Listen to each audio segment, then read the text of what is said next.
Because you don't need 20 friends. You just need 3 motherfuckers and you can take over a country.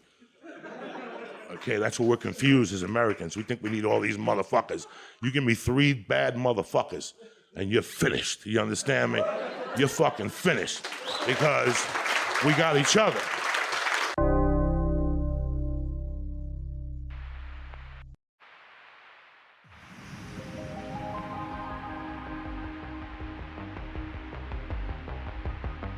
The following program deals with a controversial subject. The theories expressed are not the only possible interpretation. The viewer is invited to make a judgment based on all available information.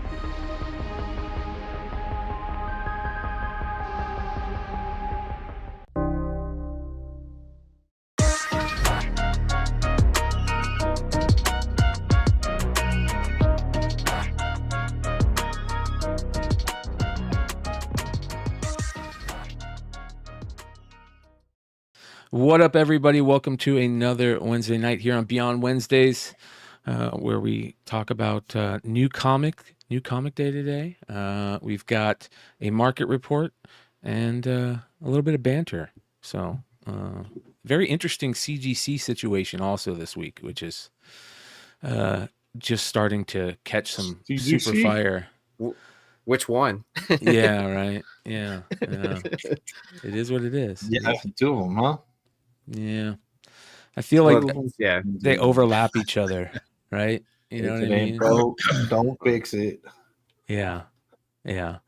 All right. Thank you for everybody hanging out tonight. We're going to just get right into it.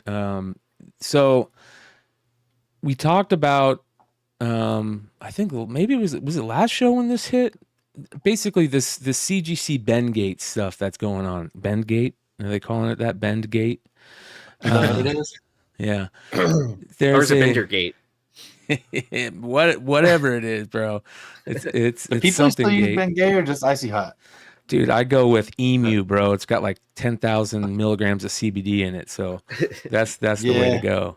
Wait, really? Yeah, bro. Emu. Okay, send a link. Or I will. It's fucking great, bro. It saved my or ass in I San need Diego. some ankle help badly. Well, here's the next question: Is You saw me Bendgate still in around business? Comic-Con.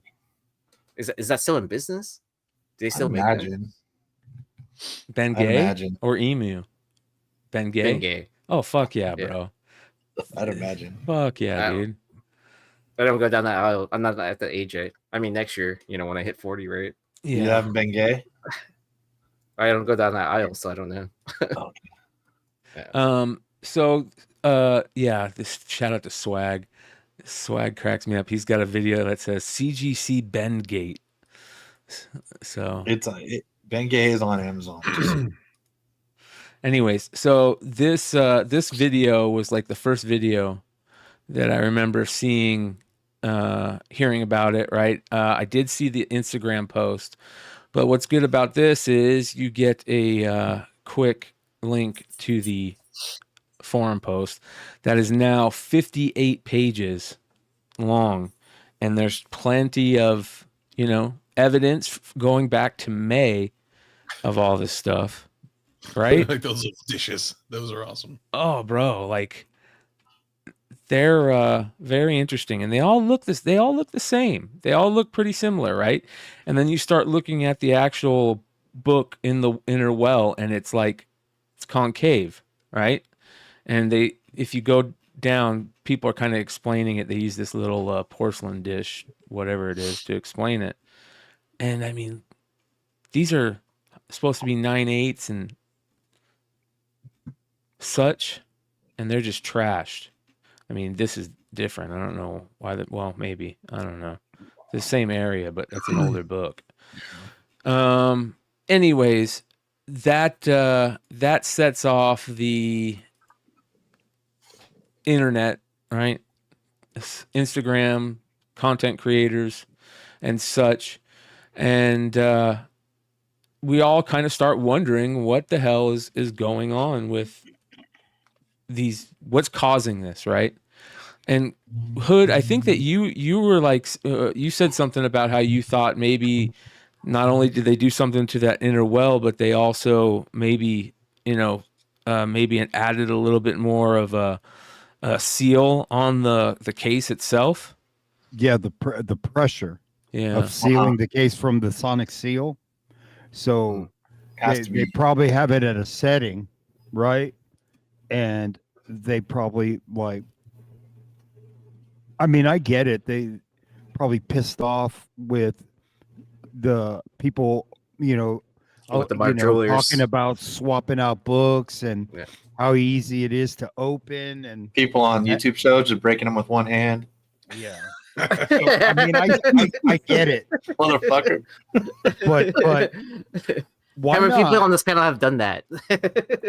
I mean, like CBCS has had the best foolproof slab for the last 2 years. Why not go take one of their slabs, figure out how they're doing it, and just do it like that? You know what I mean? That's all you would have to do. But their arrogance said, "No, we're going to do it our way," and that's what this is about.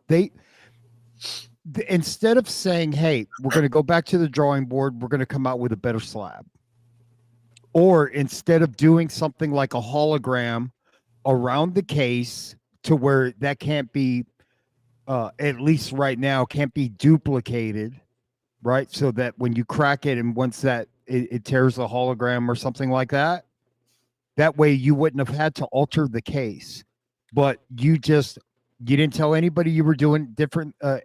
I knew something was different with the case. Like I got a shipment in from Eric Hurd, and you know how I do my thing with one hand? I said, motherfucker, they did something different to the case. And like, luckily there was no color breaks on his books, but I did see where they were bending. And I was like, oh shit. And I saw it on 2 of his books. So. Damn. Well, something crazy changed like today. Part of me said on the industry show the other night that probably what's happening is something in shipping, right? It's weird how like physics works, right? You get into a certain rhythm and it creates like this tone, okay? This ringing, it's a bell. Everything that's made of something has a tone that when it rings, it'll move. And you hit it with a certain frequency and you get in that rocking mode and everything starts moving at once while it's shipping. It could cause something to those inner wells because now they're all moving in synchronization. They hit that weird frequency, that weird wave, and boom, everything starts like moving. And when I say moving, I mean like really fucking moving. You know what I mean? And then it could be as simple as like the bumps on the road, right? Yeah. Just like on transportation too. Yeah. Yeah. Like Totally. if it's a certain bump. Yeah. Yeah. And then fucking Clutch puts out this video and I go, holy shit. This is the first time you've gotten this in Clutch, this style? No, I got 2 boxes in last week. I think Uh-huh. on Friday and one on Saturday, and then I got another box today. Okay. So I wonder how long they've been doing this. Because I feel recent. I don't think it's, I mean, I didn't do a submission in like my July was really quiet. So I had like stuff early July, I think. yeah. Or late June. So I don't know. I hadn't seen it, but yeah, I got a couple boxes in. I was like, what the heck is this? And it's such a like this is 20 books, I believe. Look at that. In this order. Look So- at that. Okay, so they're in the regular bags that they come in, right? Yeah, I got. And like the individual slabs. Yeah. Yeah. So Okay. this is the pack right here, right? So it's two clam. It's like a clamshelly part, right? So you can see they're offset there, and then you can pull off the top, and then the slabs are all stacked in there. They're pretty tight in there. Not gonna lie, like it's a nice little squeeze, but and they're all bagged in there as well. So. But it's not like sealed between the two halves. There's no Yeah. So it couldn't pass the tape. it couldn't pass the drop test. I'm not going to drop them without. I mean, if they're in the box, honestly, like when they're in the box, it does feel like it's pretty. Like you can feel Stickier. it that it's a little poofier. Like the boxes like got a little cushion to it versus the those- cardboard sides and stuff. Yes. The interesting thing too is I'm not sure you're gonna be able to see it, but the bubble thing is branded CGC. Oh And yeah. it says CGC, and then it says like on this side you can see it says 10 pack. Yep. So it actually like this little oval here says like 10 PK. So that's like these are sized out for 10 slabs. I I'm really. sorry. Were they Coming on to your top of each CGC other online next to store each other? soon. So they were next to each other in 10 packs. Yeah, 10 pack, 10 packs. And then I had and I feel like that size box was about the same size as the normal 25 shipper. But there's a larger box, which was like had 20. God, how big was that order? It was a larger order. It was like $29 or 20. Yeah, I think it had $29 in it, and it was a bigger box. So it's like 22 inches by 17 by like 12 or something like that. So Bro, that cardboard's not even thick, bro. Yeah. That cardboard looks cheap as shit. Well, I feel It's like flimsy. that outer case is the same quality as the other outer cases. for Really? Shippers. Yeah, it didn't feel like it was a different quality of that. Those It just doesn't have corrugated those thick- pieces. Yeah, it doesn't But have it those did thick. look honestly. It looks like the box I had did seem like it had gotten some of the good FedEx loving on it on their trip. So Yeah.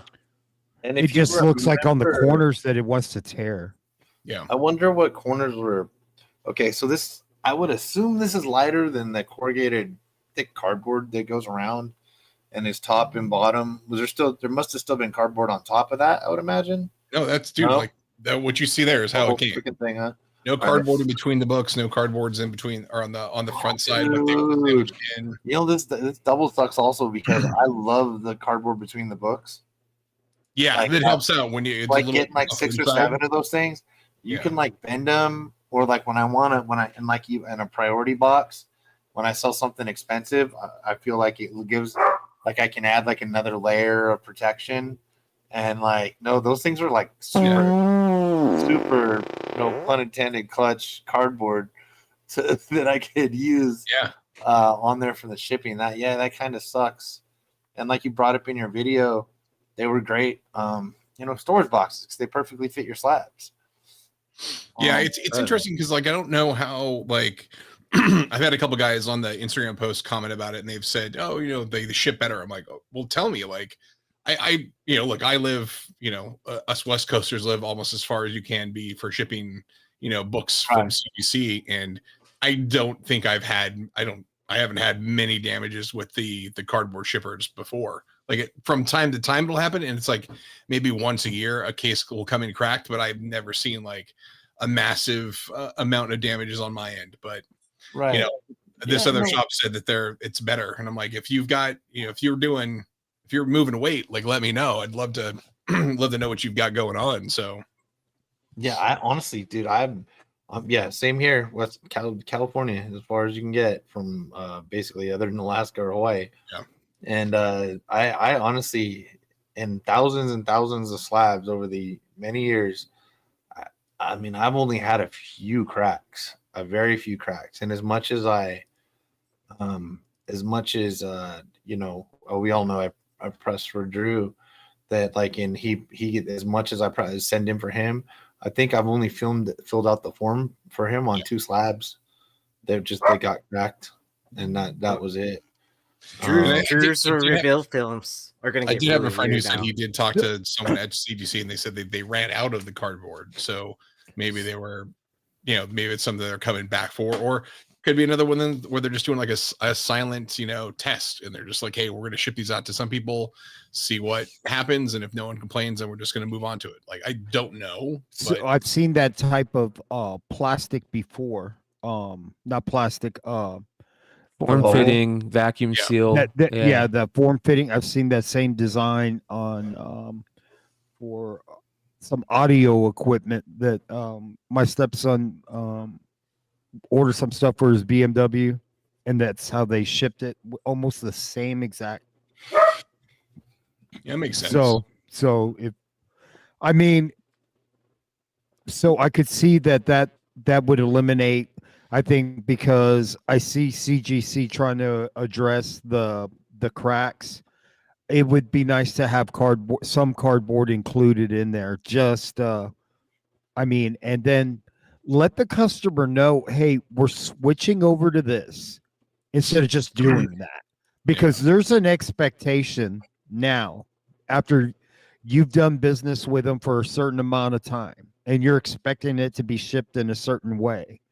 And then them not saying anything and it comes, yeah, it might be a little bit better, but before you do that, just like cutting, this is the way we're going to do it. Why not give the customer the opportunity? Hey, how would you like it shipped? Would you like this new cutting edge thing here, or do you want the cardboard like you're used to?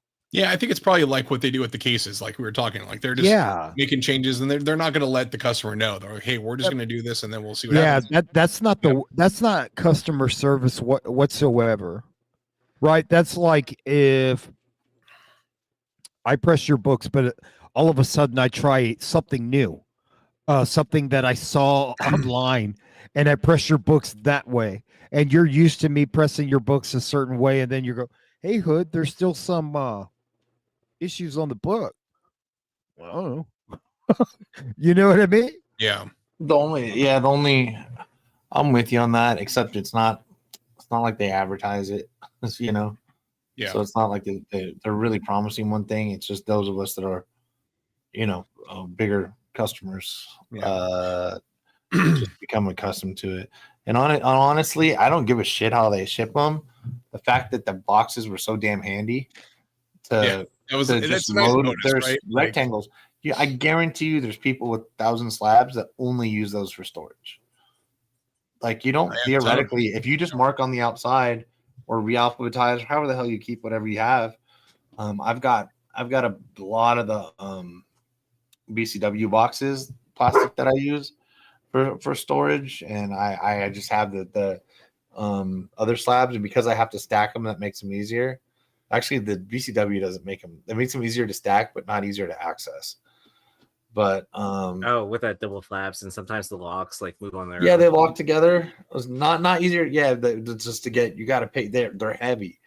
Yeah. So if I was it's not that Sean, big a deal. They're good. They're good holders. If I was Matt Nelson and I had all these issues with security around the case, having it tamper proof, I would almost like get the heads of state, right? Get some of the best pressers out there, some of the best online sellers and people that like Drew, or you know what I mean, and have kind of like a little summit. How can we get this right? We're seeking your help. Let's do this together, and let's come up with the best labels. Let's come up with the best slab, right? I think that would endear him to the hobby more, right? Because you're being ultra transparent, and it becomes something collaborative, and then you almost ensure that you're going to have a repeat customer, right? But when you just decide, no, we're going to do it this way. Yeah. We'll. I mean, I agree, honestly, Hood. It is. I have to assume they do it to a degree, but they're not. I don't know.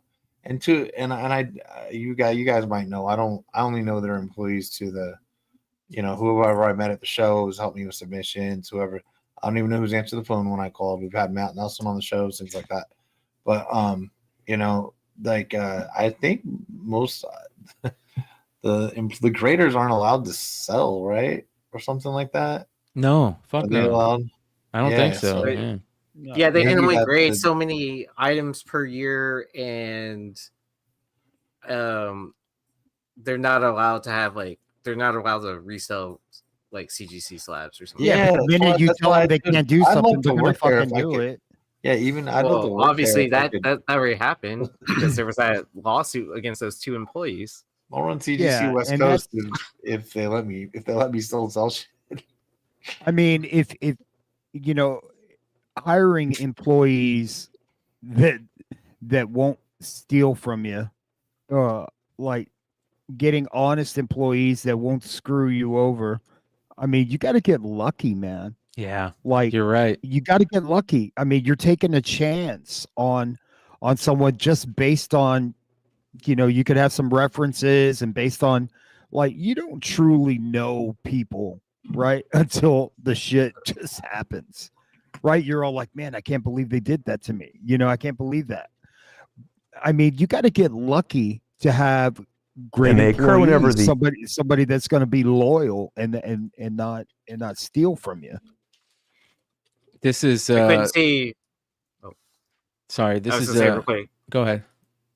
I was gonna say I couldn't see Redhood living in Florida. There's a lot of people in chat saying that he should go work for CGC. So this I haven't seen this yet, but they posted this on that CGC forum thread. It says this video is made available in the form of a general guide only and is provided solely for reference and informational purposes. CGC does not warrant the accuracy, completeness, or usefulness of this information. This video is not intended to provide, nor should anyone consider that it provides grading or collecting advice or guarantees. Grades can only be assigned in reference to the particular details of each comic. Any reliance you place on this information is strictly at your own risk. And then they talk about a liability disclaimer. So please don't call us and argue that your Spider-Man 1 should have been a 9.6. Let's see what we get here.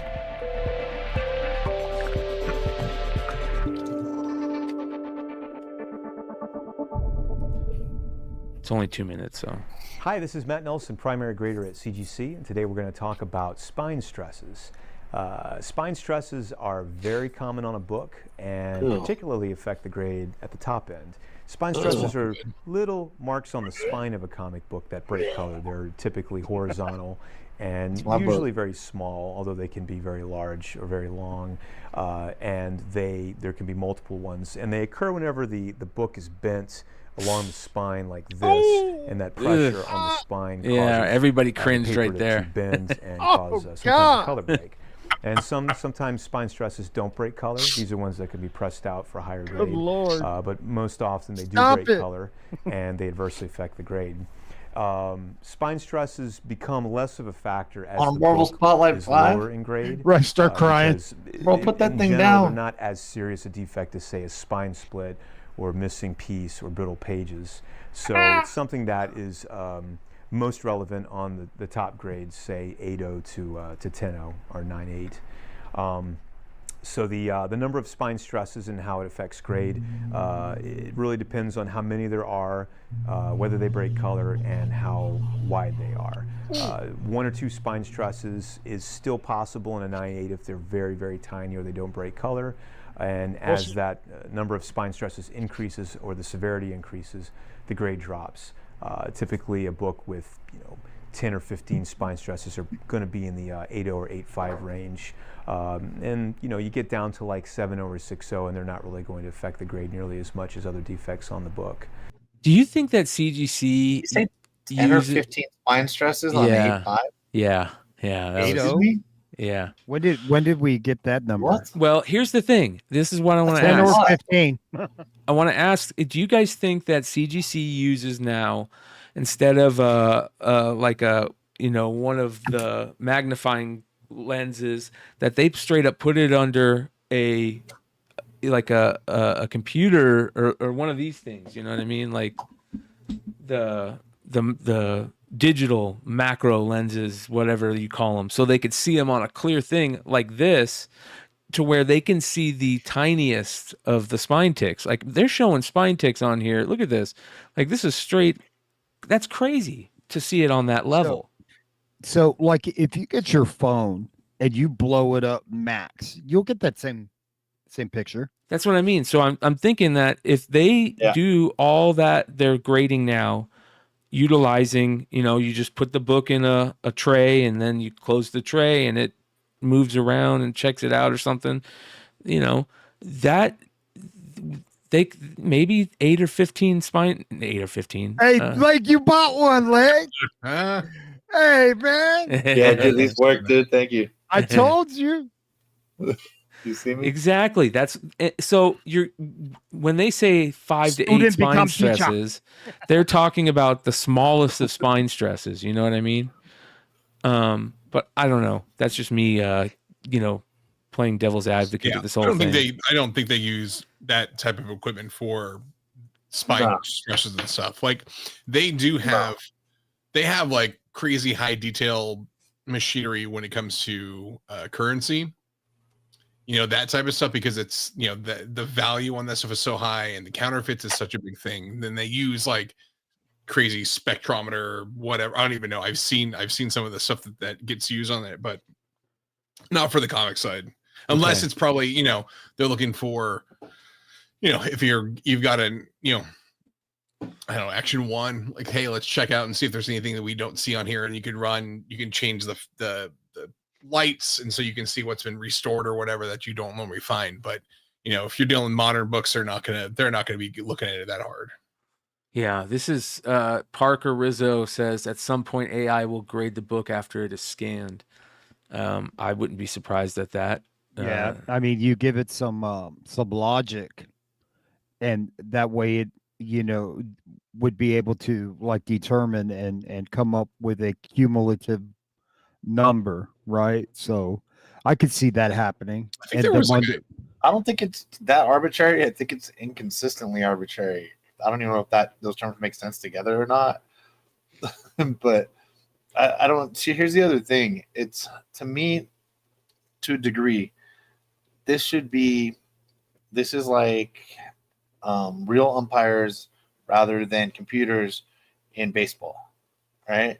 That's the difference here. To me, part of the game is the guy behind the plate calling balls and strikes, And I guess the graders are, they're kind of doing the same thing. Some have a little tighter strike zone, some have a little looser one. I feel like the umpires, I feel more like they should all use the same standard, but doesn't necessarily have to be computer. I think grading should be an agreed upon human scale, because we're really talking about paper, we're really talking about feel, and we're really talking about naked eye. So you combine those different things together when we're looking at it. So that zoomed in. So that looks like it could be a half inch. If it's closer to like a quarter inch, and you don't see those other things look like something on the scan, you know what I mean? That book can still, if that's the only flaw in that book, and that book doesn't even look like paper, it looks like wax or cardstock, or I think you should be able to, that could still be in the 9.8 range. Sean, like, that was the best analogy I've ever fucking heard for comic book grading, using the umpire, right? Some umps have a certain way they call balls and strikes. That is absolutely the case. You have a different set of eyes, a different standard, you're looking through it with a different lens. Like what you just said right there should bring clarity to like how grading is done, because nobody sees the same thing the same way. Right. I mean, the basics they do, but all the little details, one person, hey, do you see that in there? Oh, okay, now I see it. So people pick up on things totally different than the next guy, unless they're Siamese twins or whatever. But I think that is the most fantastic analogy of putting a comic grader like an umpire, and it's part of the game. Just don't get Angel Hernandez to look at your book. Oh, good Lord. Hey, I tell you what, CGC's had a lot of Angel Hernandez's, bro. Bro, I can't lie, dude. I've definitely got an Angel Hernandez or two. Oh, yeah. From there, Yeah, but at least he apologized, bro. Did he? What I mean? Who's the guy that's like still in jail for gambling and fixing all the Lakers and Kings games? Oh, what was the guy from what was his name? Are you talking about the ref? I wrote the book. Yeah, dude, the NBA ref. That's oh my God. Have you guys ever heard Will Clark tell his story about Angel Hernandez?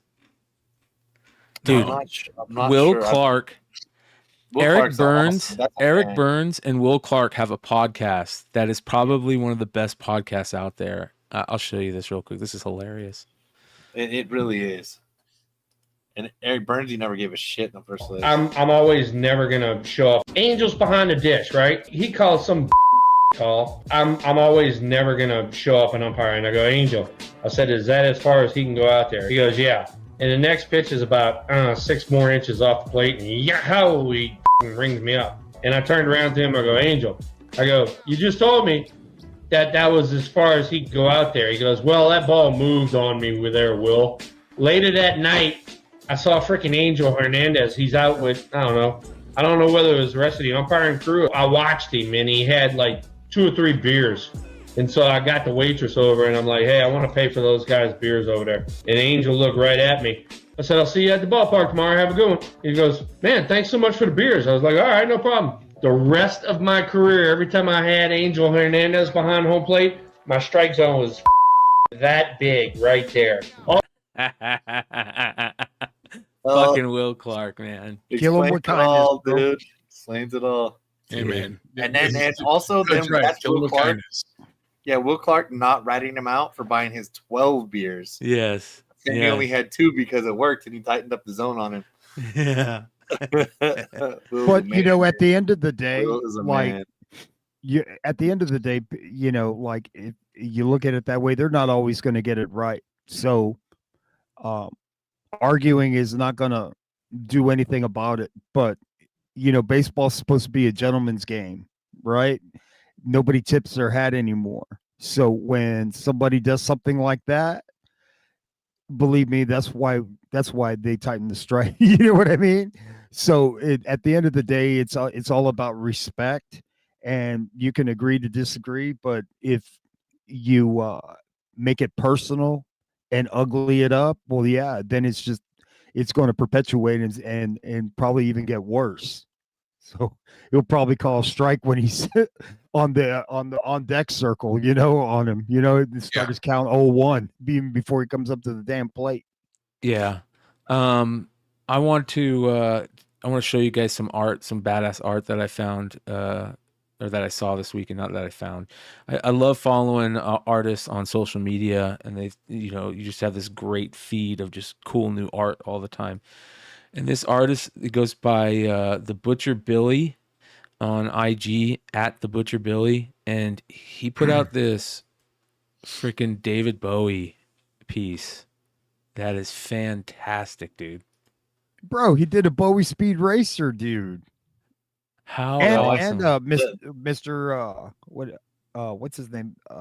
Dr. Manhattan? Yep. Yeah. I'm feeling They Live right there. They Live, RoboCop, Joker, Clockwork Orange. This one's That's what it's badass, doing. dude. It's got Karate scroll, Kid, right? scroll, bro. Dude, It I looked at his Kiss. site. The problem is every other picture has Taylor Swift, so I just kind of ignored it. Yeah, he does a lot of like, a I'm lot not of pop kidding. culture stuff. Yeah. But like so much Taylor Swift. Look how I good mean, that it's one Taylor's is. world. We just live in it. Like, Yeah. Apparently. That's badass. There's so much. Dude, they said he lost me at Taylor Swift in a CBGB shirt. This Cure one. Nope. That's pretty dope. Absolutely not. That's fucking. Was she even old enough to go to CBGB? Bro, she wasn't even alive. But it was not much less old enough to go. This one's awesome. The Marilyn Monroe kiss. That's fucking great, dude. So, Yeah, that's anyways, go good. check him out. Billy at the Billy Did you Butcher see Marvel Jesus down there? at the That was Butcher pretty Billy. good. With Yeah, Downey? Marvel Jesus. Yeah, hold on. Well, okay. I mean, it's Deadpool says it's him, but keep going. Look, Downey. who's Oh there. my god, dude, that's crazy, man. Well, he did save the world. That is true. His He did art's resurrect great, half man. the fucking planet. It's so good. Like, you Well, just- yeah, it's look at really this good. one. Oh Okay, so we wow. didn't American always Psycho. only do Taylor Swift. Well, American Psycho Cat. Never mind. I like this guy now. This one, that's dope. Just get a little deeper, Sean. Just a little deeper, and you'll Dude, I couldn't get past Taylor Swift in a CBGB shirt, dude. Because what time or what year did CBGB's close? Was it like in the early 2000s? Yeah, I think so. No, it went on and off. It's hard to say exactly. Okay. Yeah, because I remember the owner got like cancer or whatever. He died in like the late 90s or 2000s, but I don't know. It's a weird, I don't know. And also, I'm not a New Yorker, so I'm not quite as privy to the lore. I don't remember it all. Let's put it that way. Well, NYU owned that property, and they were always renting, like, or leasing the building from them. And then they eventually, like, drove up the rent so high that they had to shut down. And then he was talking about moving it to Vegas. Yeah. See, I've read the stuff off and on, but it's been so long that New Comic Book Day. I'm gonna go ahead and disagree with you. Hey, We bro. got some. This is New Comic Book Day, bro. Oh yeah, it's such a great book, bro. Hold on. Oh, Beetlejuice. Such a great book. That should have. Yeah, dude. That's that's one of those books that you could buy 10 of. We'll talk about that book. That book came out today. Ooh, did that ship? I bought a lot of those. I got a few of those. Are they on eBay yet? I think they're still available, aren't they? No, they sold out on the site. Oh, did They sold out of this one? They had them on their site for $5 for like ever. I bought like 20 of them. Yeah. Yeah. Is it Whatnot or not? I don't understand what's going on over Probably. there. So It's Massive, right? Massive is in partnership with Whatnot. Oh man. I will say that the Avengers, the Aliens versus the Avengers, bro. The art done by Isad Ribic. You see who did that cover? The internal art. Good Lord, it's phenomenal, man. It's great. Yeah, I read that today. Awesome. It's like it's cool. That's a John Tyler Christopher cover, bro. That's kind of cool, right? That's a different John Tyler Christopher. It's really you wouldn't know it if you didn't say right.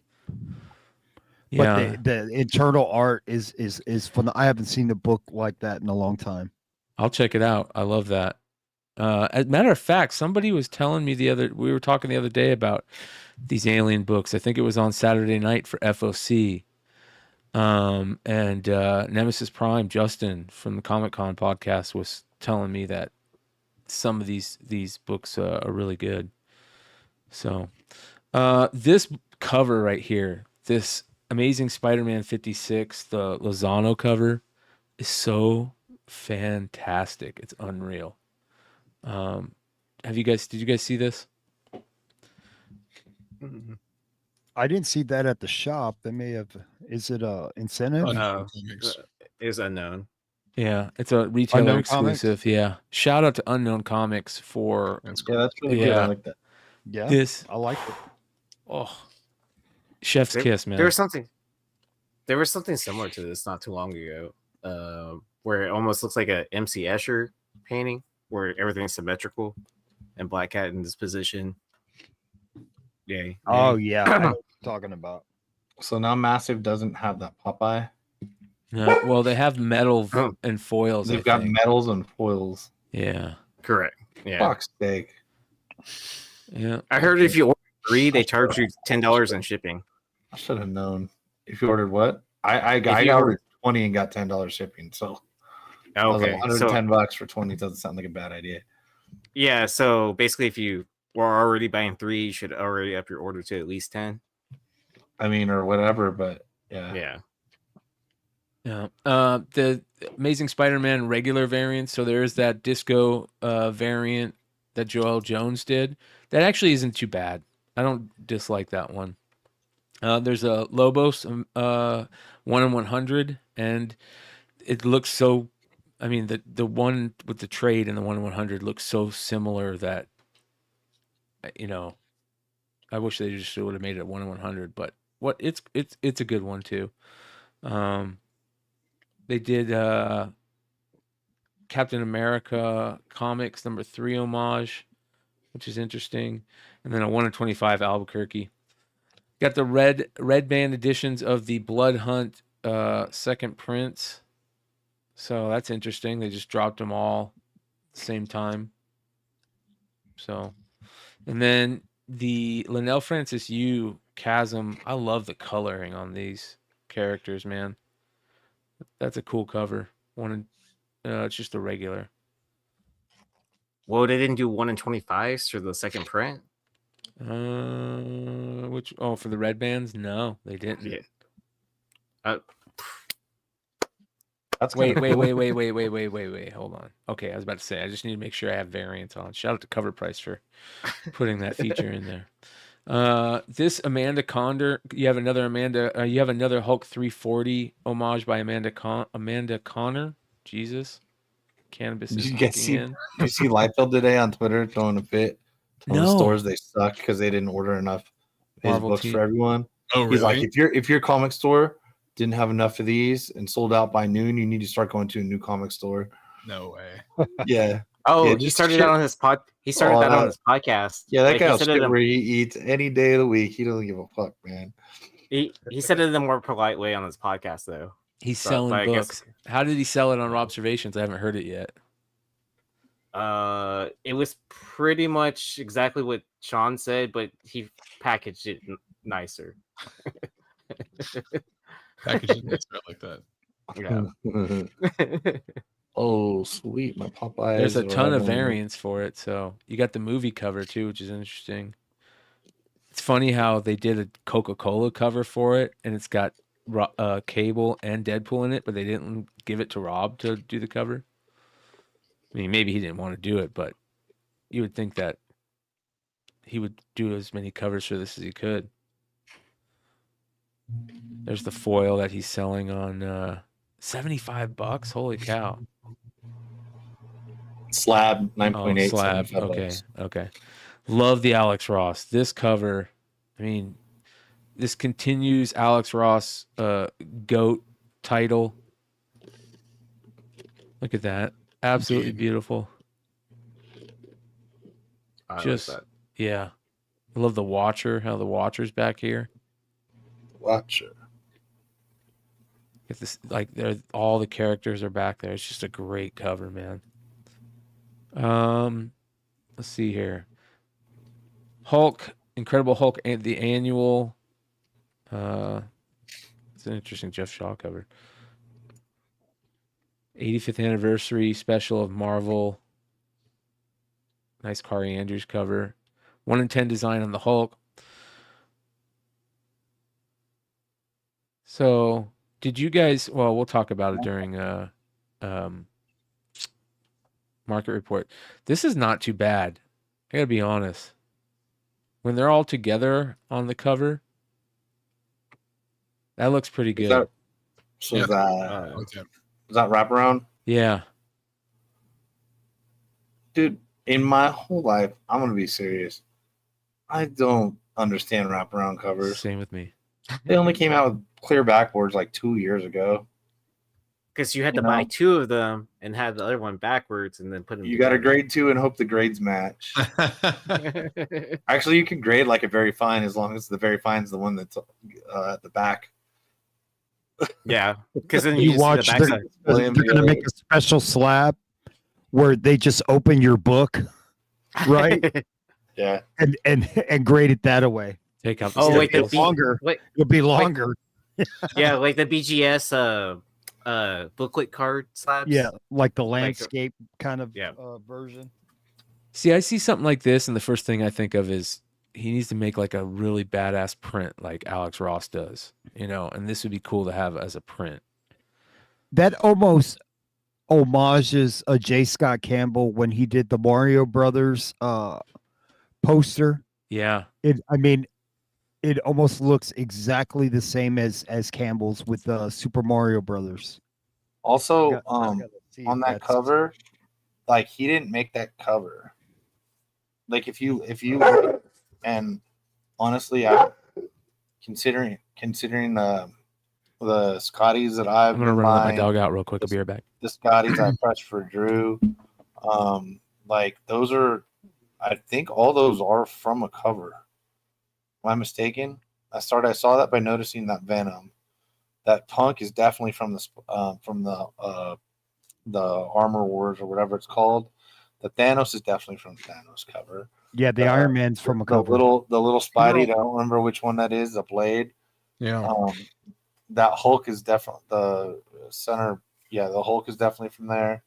So I mean, maybe he had to put them all together. I'm sure, but this is homages his own covers. Oh, was I it all those don't know little if sketch- homage is the right word since he No, drew them all. it represents his covers. Right, which is actually cooler in my opinion. It's like a hodgepodge. If you're a of fan, ours. that's a pretty cool thing to do. Okay, so I have a question for the panel. Would you rather see wraparound covers or horizontal covers come back? No.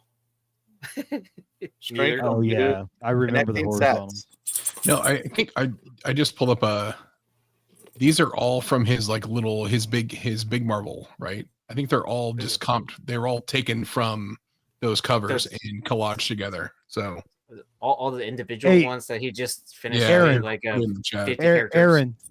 Aaron, can you pull up the J. Scott Campbell Super Mario Brothers poster? Yeah, let me see if I can find it.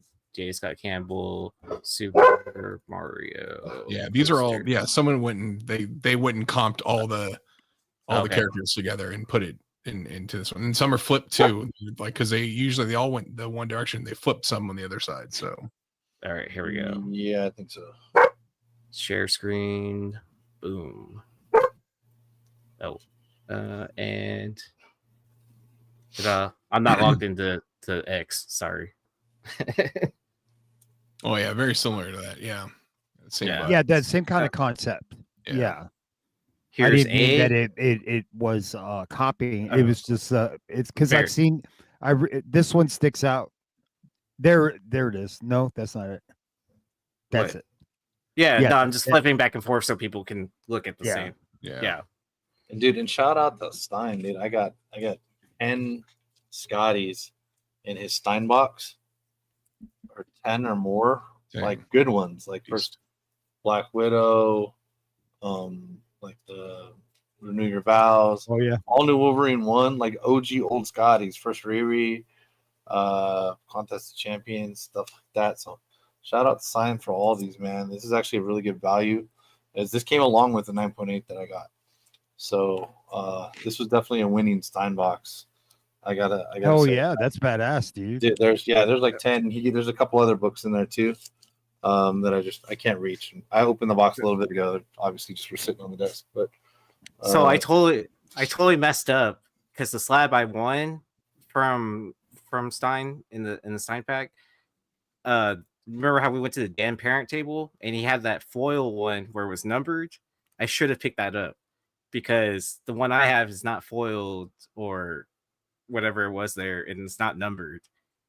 And so I was like, oh, I have a hard to find like Dan Parent book, but apparently there was like numbered ones that are even harder to find. Yeah. oh yeah, I got some. They're even lower numbers. I got a couple of the foils. Was I muted while I was showing those? No. No. No, Oh, okay. no, you were, yeah. I tell you, and I'll tell everybody the Morbius, Scotty Young, and the Karnak are two of my favorites. Yeah, that Morbius is impossible. That's an expensive ass book, dude. Mm-hmm. Maria Wolf. That wasn't an overordered series. I think that was 2012 or 13 also. Yeah, That's I have that number 3, the Coker variant. At one time I had 2 9/8s and there was only 10 Oh, wow. 9/8s. Yeah. I love It this was a Derek Chew. 1 in 50. That Chew X23 above that's pretty damn nice also. Yeah. That is fucking beautiful. 1 in That's cool. 50. Oh hell yeah, he's stepping up his game again.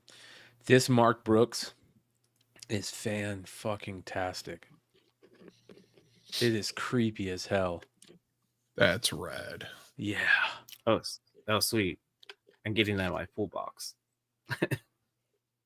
That is just, that's a 10. That might be up there for cover of the year. I might have to put that on the list. Did you see the 1 in 50 from Jihan Lee? I saw this one, the Greg Horn. They're doing a version of Greg Horn's. Gwynnum. Yeah. I've never seen that cover before. Yeah, this one's pretty dope too. The Ji Hung Lee? Yeah. That's Yeah. good. I heard he's already hitting like $200 on eBay. Wow. I really like this John Jang too. The colors are really good. Yeah, see, if Marvel did something like that, like for their 1/100s, like with a totally different background, like that makes sense. Like that's kind of cool. Soka, the Okazaki. It's pretty interesting, right? Different take on this is a retailer exclusive also. But it's very interesting. I like it. That I is like it a really lot. good. Yeah. That's honestly badass. Yeah. Really good. So this is big time collectibles. What do you think of that, Yee? Is that I badass? like it. Yeah, it's. I badass. like it. Yeah, it's. I think it's one of those situations where like it's appealing to the anime lovers and all that, and what Marvel probably thought what Moko was gonna do for the general audience, right? Mhm. But that has like more of a mass appeal to everyone. Mm-hmm. This one's interesting. That's a really cool cover. I like it. Look at how it has that vertical, the box, the price box doesn't ruin it. That's a good cover right there. Stephanie Hahn's Ultimate X-Men. That's a good cover. This Venomore Zombieites is gonna have some interesting cover opportunities for sure. This is interesting. Look at this one. Some of these Stormbreakers these Stormbreaker covers they've been doing lately are awesome. That's really fucking good. This is Vicentini. Moving on. This Separation Anxiety Sakara 25th anniversary homage is awesome. The only problem is this stupid freaking price box. Why ruin this great? Put it up here. Anniversary. Put it up here. You could have put it up here. It would have Retailers. looked better. Retailers. Yep. Yeah, It's you're gotta right. They should have gone classic. Use the corner box. Yeah. Yep. I agree. Yeah, that's a good idea. One of the two. Did they not Yeah. draw that corner? I Yeah, bet they there's- did draw it, and then they had to It cover looks it. like they did. Yeah. Yeah. This Tony Daniel regular cover is awesome too. I'm sorry. I love the Venom Tyrannosaurus Rex character. I He's think cool. that's so I agree. cool. And this new character is badass. Crazy looking. Was the Venom T-Rex, was that in the Old Man Logan series? Is that where Yeah. he first appeared? I think so. Yeah, He it was was. there. I don't know. Was that the introduction? Damn, that's 160 raw already. Yep. Look at this thing, dude. 1 in 100. Fucking That's great. unique. Yeah, I so think it's unique. gonna- Yeah. It's pretty abstract. Can't I say like can't say that very often for Venom, dude. It's very creepy. It's very digital and creepy. Linnell Francis, you connecting covers dope. Here's the 1 in 25 Ryan Brown. Another monster. Like so many good covers for this Venom this week. That's badass. A lot of good covers this week. Clayton Crane, X-Force cover. It's pretty interesting. Have I been seeing less Crane, or is it just because he's been doing it his own? He I can't remember the title, but he had a pretty good looking cover, and I saw that it was him, and I put it back.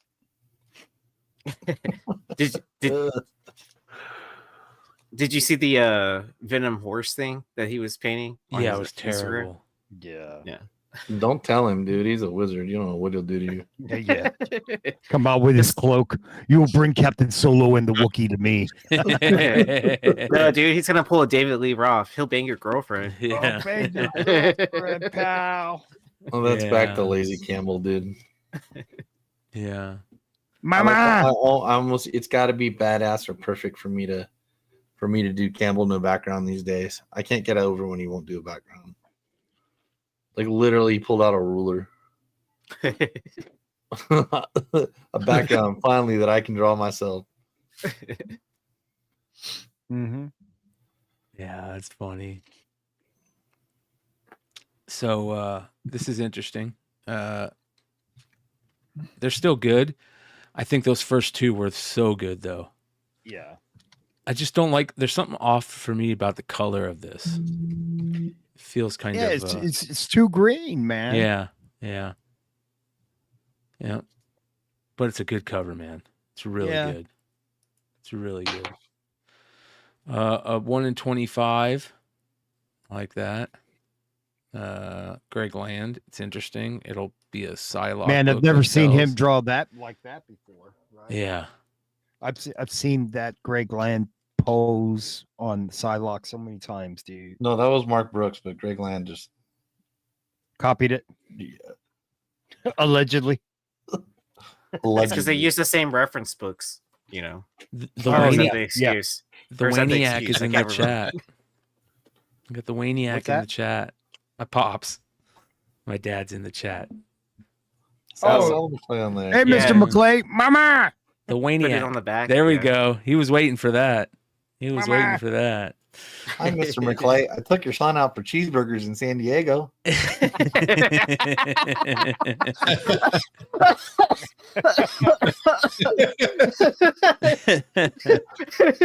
my best Eddie Haskell, dude. Absolute Eddie power. Haskell, the king, bro. Yeah. Eddie Haskell, the king. Absolute power. I am starting to read this, so Hey, Brian, you don't have to read it, dude. Tell that guy to go eat shit. You know what, dude? Here's why I want to read it. I want to read it, dude, because I am really in on this absolute DC stuff. I'm really in on it. I think it's going to be really good. I'm really looking forward to it. So, you kind of have to. You've been hungry for a new DC run to like really like latch onto. Like because I remember when they were doing I don't even remember what they were calling it after Rebirth, but I remember you were trying to like get into any of those titles that they were putting out. Yeah. It's tough, man. It's really tough. But we'll see. Yeah. Here's another really bad Stephen Platt. Man, you see the stuff that he sketches at cons, and then you see this, and it's like, ooh. It's weird. He really took some time off. Yeah. I need the newer modern stuff. This Batman Off-World cover looks amazing. Hey, that Superman Muhammad Ali, they have it in a foil version. Is in it regular treasury size? It's treasury treasury size. Yeah, dude. I should have bought it today, but I'll go back and scoop it up in the morning. He had my buddy had about 6 of them left. Love Kelly Jones Dead Man. Love Kelly Jones Dead Man. So Batman Brave and the Bold 16. You get a Kelly Jones Dead Man cover. That was such a great time period when Kelly Jones was doing Dead Man, and they had like those glow in the dark Dead Man covers. Oh yeah, I remember that. Yeah. This Chris Burnham cover is beautiful. This 1 in 25. What do you guys think about this? I can't tell if I like this or if I really like it. Let me pull this up here. I like how comic artists have been working on this, like the shadow and then like all the detailed art on the inside of that, of the figure. I just like how they keep on trying, working on, workshopping this. Yep. I guess Changing right? it up. Yeah, Yeah, I it's agree. it's different. I love where it's at. I love the style. Yeah. Yeah. I love the style. It's not like something to frame on my wall, but I like where his heart's at on there. And I'm glad they made it a ratio. Yep. To reward the style there. This is supposed to be an interesting issue. This Detective 1088. Bring this up.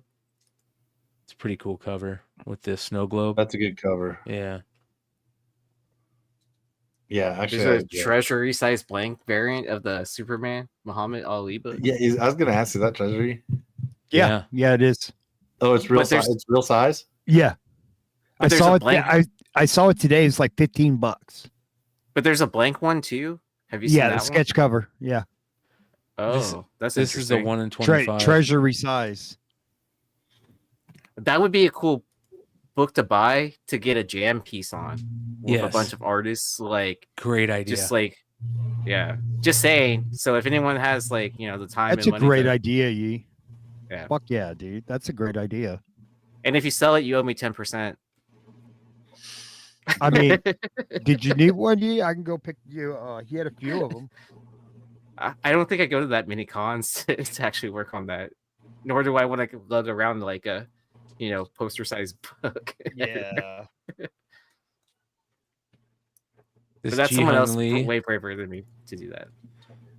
So we just scrolled by, but my curiosity, I haven't been keeping up with DC is it looks like Punchline showed some staying power. Yeah, big time. Okay. Fans love her. Okay. Yeah. I see that. Like I've seen her cosplay at WonderCon and Comic Con and even before. Wow. So we saw Dude, he did a When Harley Gwen was just like new, this. when Spider-Gwen was new, I was seeing cosplay when she only had a very limited amount of appearances. I'm talking like 8 years ago. Yeah, you got to remember though, like this was the COVID. Like I remember getting when she first had her solo covers, Yeah. and I pre-ordered them at Midtown, and then I was bitching, man, I should have them even though there's a damn lockdown. They better send my books. Holy gotta- shit, that's a great cover right there, Dude, dude. this guy has been doing some amazing covers lately. Scott Forbes, that's my boy, bro. Yeah. Hold on, I gotta show y'all something. Yeah, that's gorgeous. I mean, I hope even it's. if I you hope- look at the clothes are actually cool. That's all roses. All the prints, you see all the different, if you look at it really closely, it's like comic print. Like that's beautiful. But it has like the modern fashion twist to it. Yeah. Look, that's sweet. check this out, Brian. This is Scott Forbes. This has got to be one of my favorite covers. Like, this is so fucking hard to find. I actually found another one in Houston when I went to go visit Yee. But Oh look at wow, that, that is beautiful. bro. Look at Yeah. that. I've never seen that. Boots, because it's hard to. It's pretty scarce. It's a variant. That's beautiful. Boots.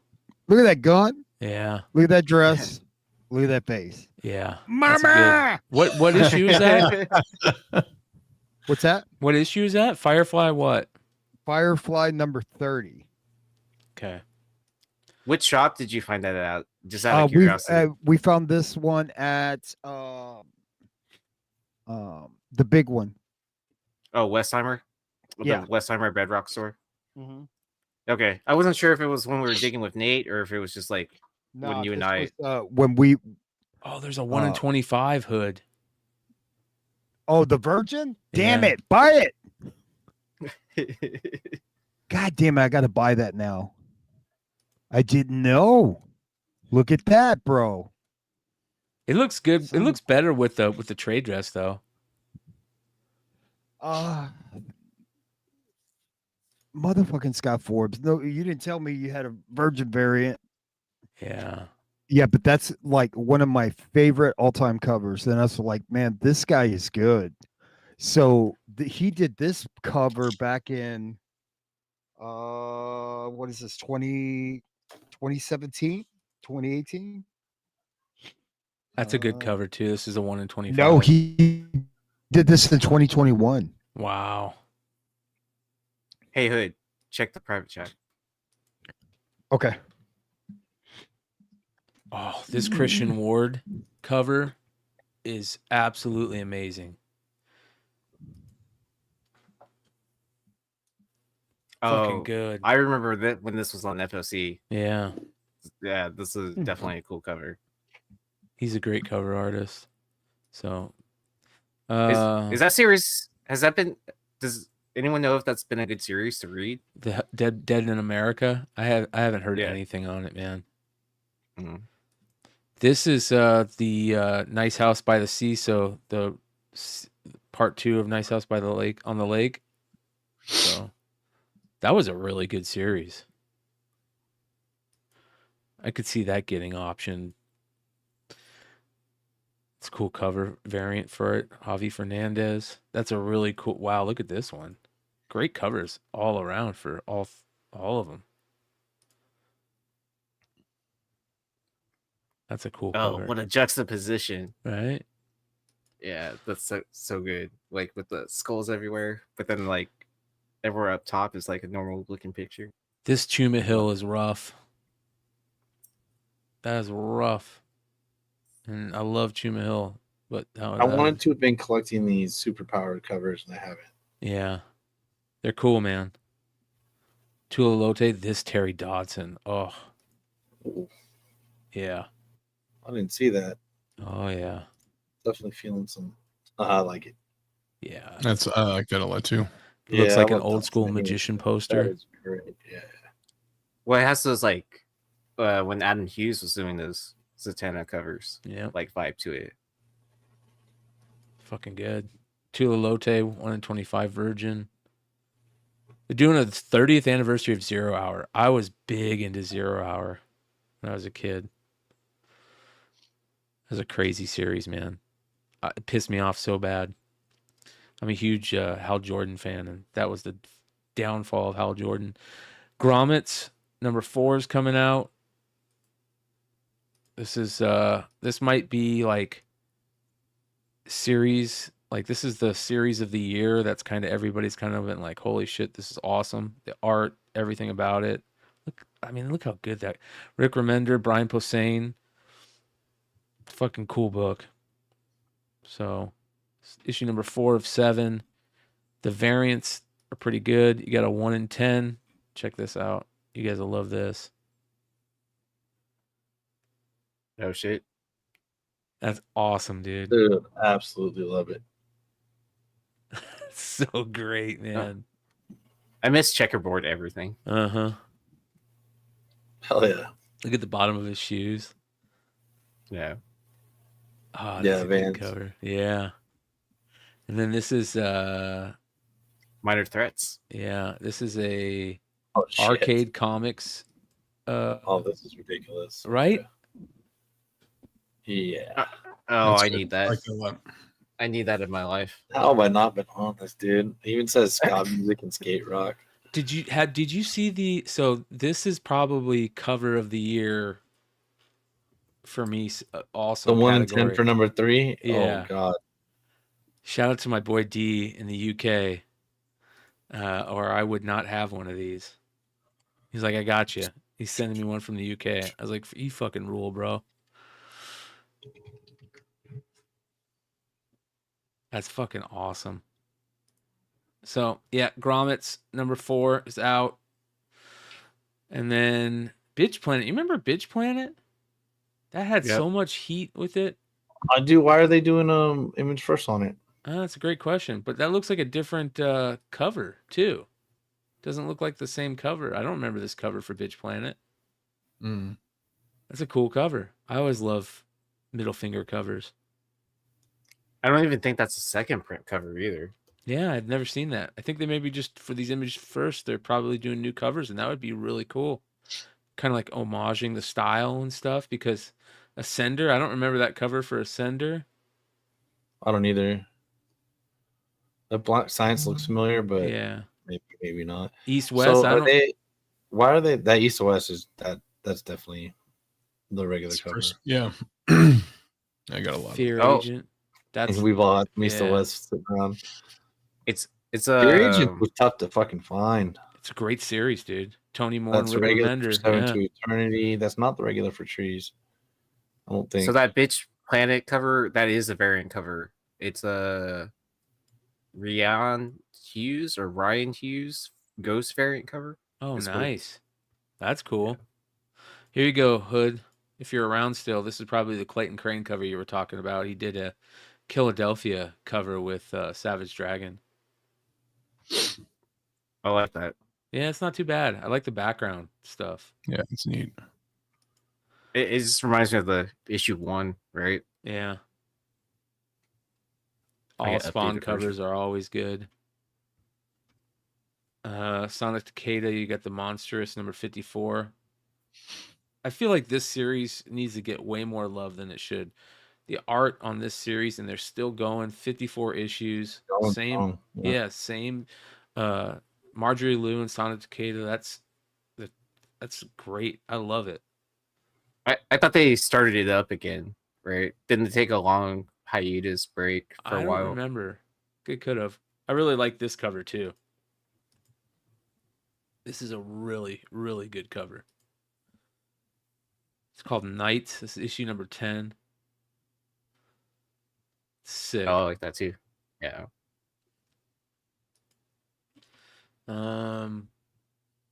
There's another. There's a Fuimara, Max Fuimara Sacrificers Giant Sized Artist Proof Edition. That's pretty badass.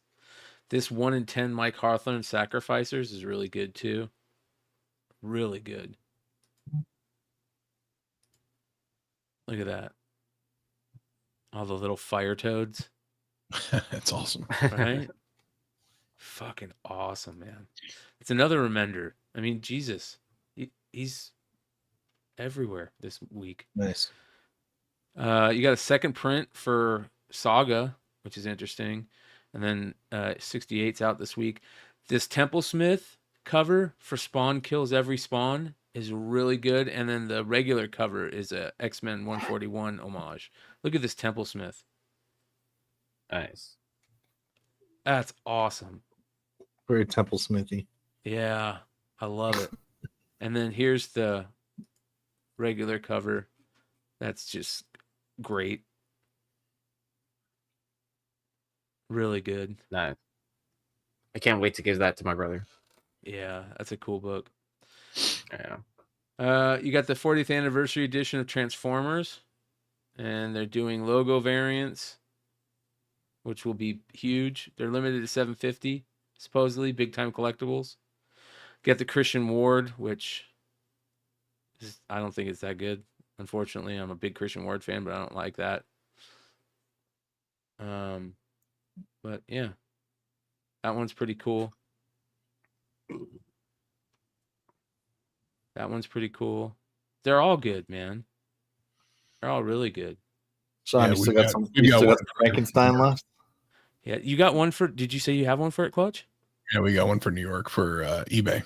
Oh, nice. We have a full foil of the Sienkiewicz cover. Oh, with Trader fuck Joe's. yeah, dude. I know, they look pretty sharp. They came out really good. Yeah, that's Nice. dope. That's smart. Yeah, this Frankenstein, all these covers are great. All Yeah. moving, I agree. The Michael Walsh is a 10. It might be up there for cover of the year. This limited to 750 from Encased Comics is really good. The blank is always cool. Christian Wards are good. They're foils. It's a 1 in 75 Christian Ward. The 1 in 50 is a 10. Francovilla's good. Middleton's good. There's a Scotty Young that's awesome. You can get on his site. It's really good. I mean, yeah. Universal Monsters has been excellent. Skybound is on fire. Yeah, the Universal stuff is rad. Yeah. So good. Yeah. Up and down. I need to buy some of those blanks and start getting artists to do commissions on those. Void Rivals number 12 is out. Love that regular cover. That's a really good cover right there. If I see like galaxies and stars and a very like open background, I'm in. The trade dress looks great. Characters look great. It's a cool cover. That's really good. Holy shit. 1 in 50. That'll be a big hit. And then the 1 in 25. That's not bad. All right. Boom. You got the Sienkiewicz on Berserker, The Lost Book of B. It's a 1 in 100 foil. These both are going to be big hits, in my opinion. They're just really good Sienkiewicz. Panosian, you got a Panosian with Erica Slaughter on it, so that's interesting. The regular cover is really good. Ron Garney, Matt Kent. Are people excited about Berserker again? I've heard a lot of people talk about it. Okay.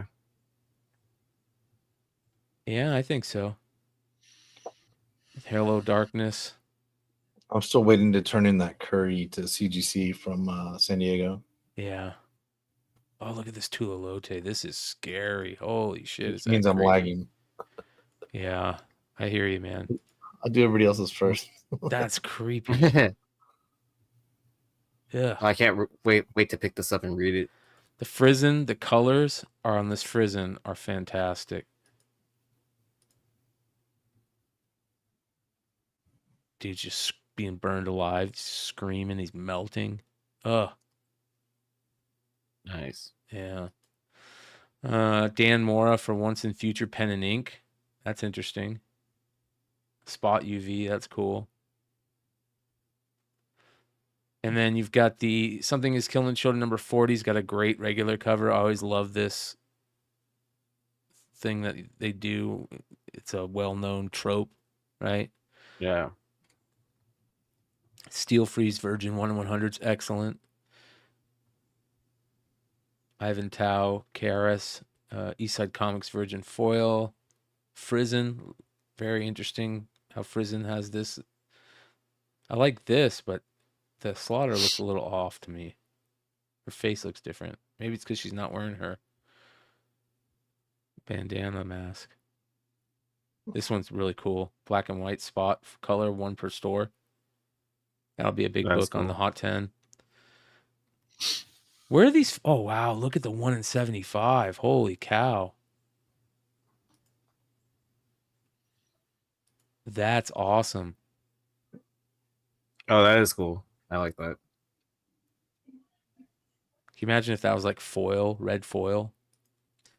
IDW. Wait, you remember where the gold foil cover came from, right?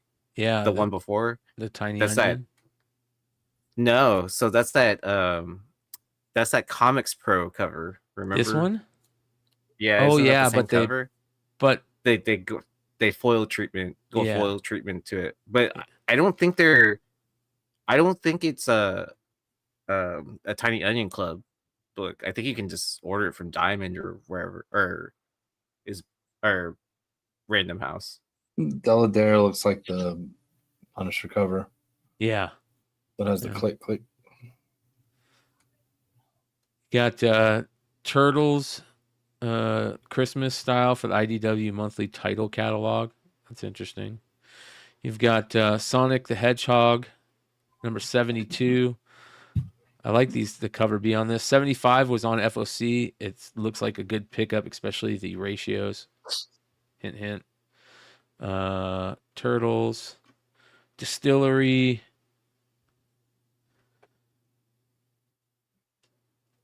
And Oni, Biker Meister Mars. This Cult of the Lamb. This is a lot of people talking about this, especially the ratios.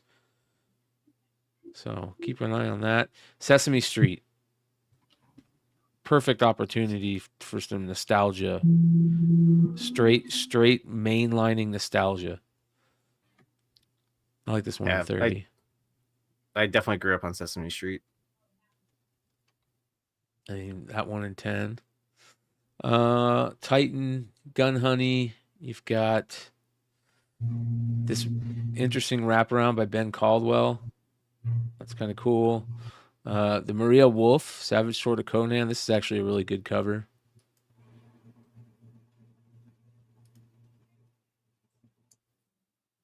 Pretty badass. And then the Archie stuff. So they do a Mad Love. Supposed to be limited to 250, but. And then the 121.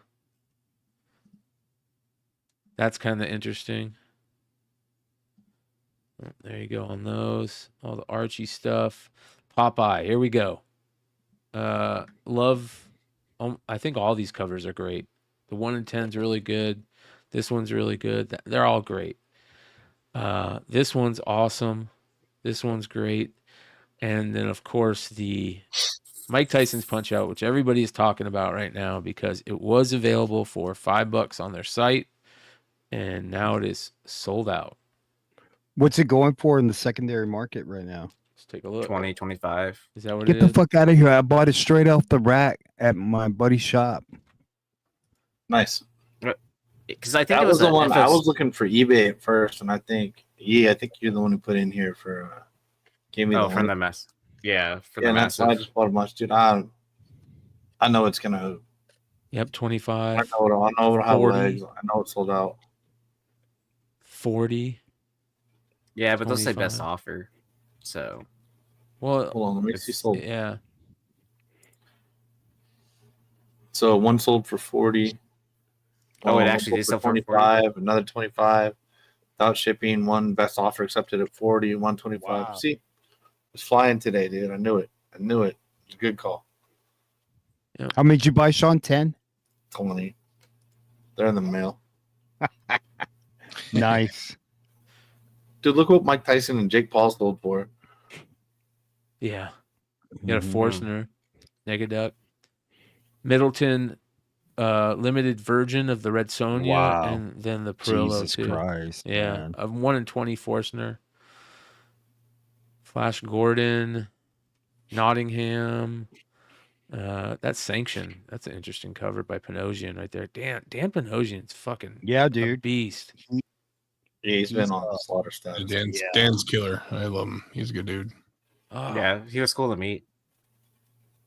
He's just been just consistent. You know, all his stuff is good, and then it just keeps getting better. You know, something simple like this, it's that's a great cover, man. You know, yeah, it's a 10. Really good. Bad Egg. You got the God Slap. So this is, I believe, isn't God Slap Penguin Zero Charlie? What's his name? Oh yeah, Moist Yeah. Critical. Moist Critical. Yeah, I think this is Moist Critical's book, and I think this Bad Egg might be Moist Critical's publishing group, whatever. So, yeah. You got a Robbie Rodriguez foil. Look at that. That's interesting. That Scarlet Partridge is interesting. So it'll be interesting to keep an eye on this, just because that Moist Critical guy is fucking massive YouTuber on a crazy level. This Crying Boy looks interesting. That's weird. Really crazy looking covers. And then Zenoscope, of course, this Ivan Tao Grim Fairy Tales is gonna be a hit, and it's very interesting, man. It's Yeah, that's very good. interesting. Yeah, Tal, huh? Yeah, I like that. that's gonna be a hit right there. yeah, Halloween cover, man. Yep. And then yeah, so AMA, Dark Horse. You got the Mac, Michael Avon Emming. Yeah, I saw that today. The number one, and it looked pretty good, but. Yeah.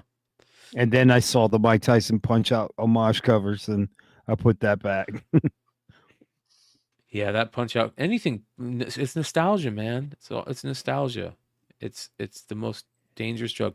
This Animal Warriors of the Kingdom. That seems like it could be something interesting. It's a cool cover. And then you have Antarctic Press, Ninja High School. What is this? Ship Comics, Rebellion, Time Bomb. This looks interesting. This Quantum. It's a cool cover. And that is New Comic Book Day. So there we go. New comics. Yeah. Woo. Yeah. Let's see here. And you know what's hold on, I got to get this off my chest, dude. Yeah, yeah.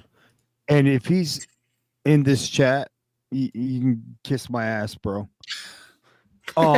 So I wanted that Blue Monday J. Scott Campbell. Yeah. Guy had it SS CGC 92 in a blue Campbell Auto. Nice. He had it listed at 175. I made an offer at 150. He put it at 160, and then I was about to buy it, and then he unlisted it and relisted it for 265. And I was like, "You motherfucker, man! You know, go kill yourself, dude." It's a 9.2, man. That's a fair deal for a 9.2. Like if you if you have an autograph, I think it's on that book. So what that I think is, oh, please tell me to sell for this. I still have them sitting here. I bought and sold a lot of those things. They're not. Is it still listed? I don't have any of mine listed. I do have. You have There it one, is. Sean? 470 for a 9.6. I 100% have a raw. What you At want least, for it, bro? I have at least one raw. Here's a set for 175. I Yeah, doubt it. yeah. I doubt it's Sorted highest to lowest, Brian. Okay. Let's see. yeah, I doubt What number is it? Blue Monday, number 3. 3. Yeah.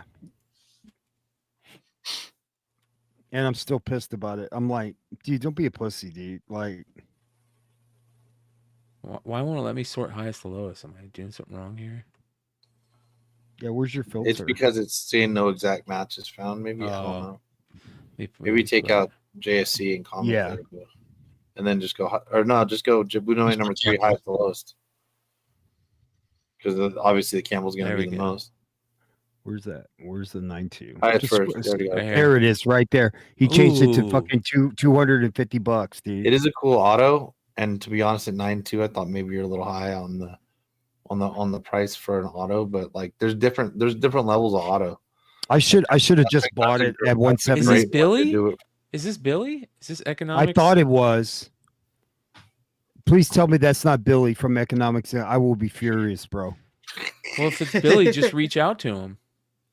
I don't think it is, but Yeah, because Economics, why would he Comix. need the 24? Yeah, Yeah, I don't know.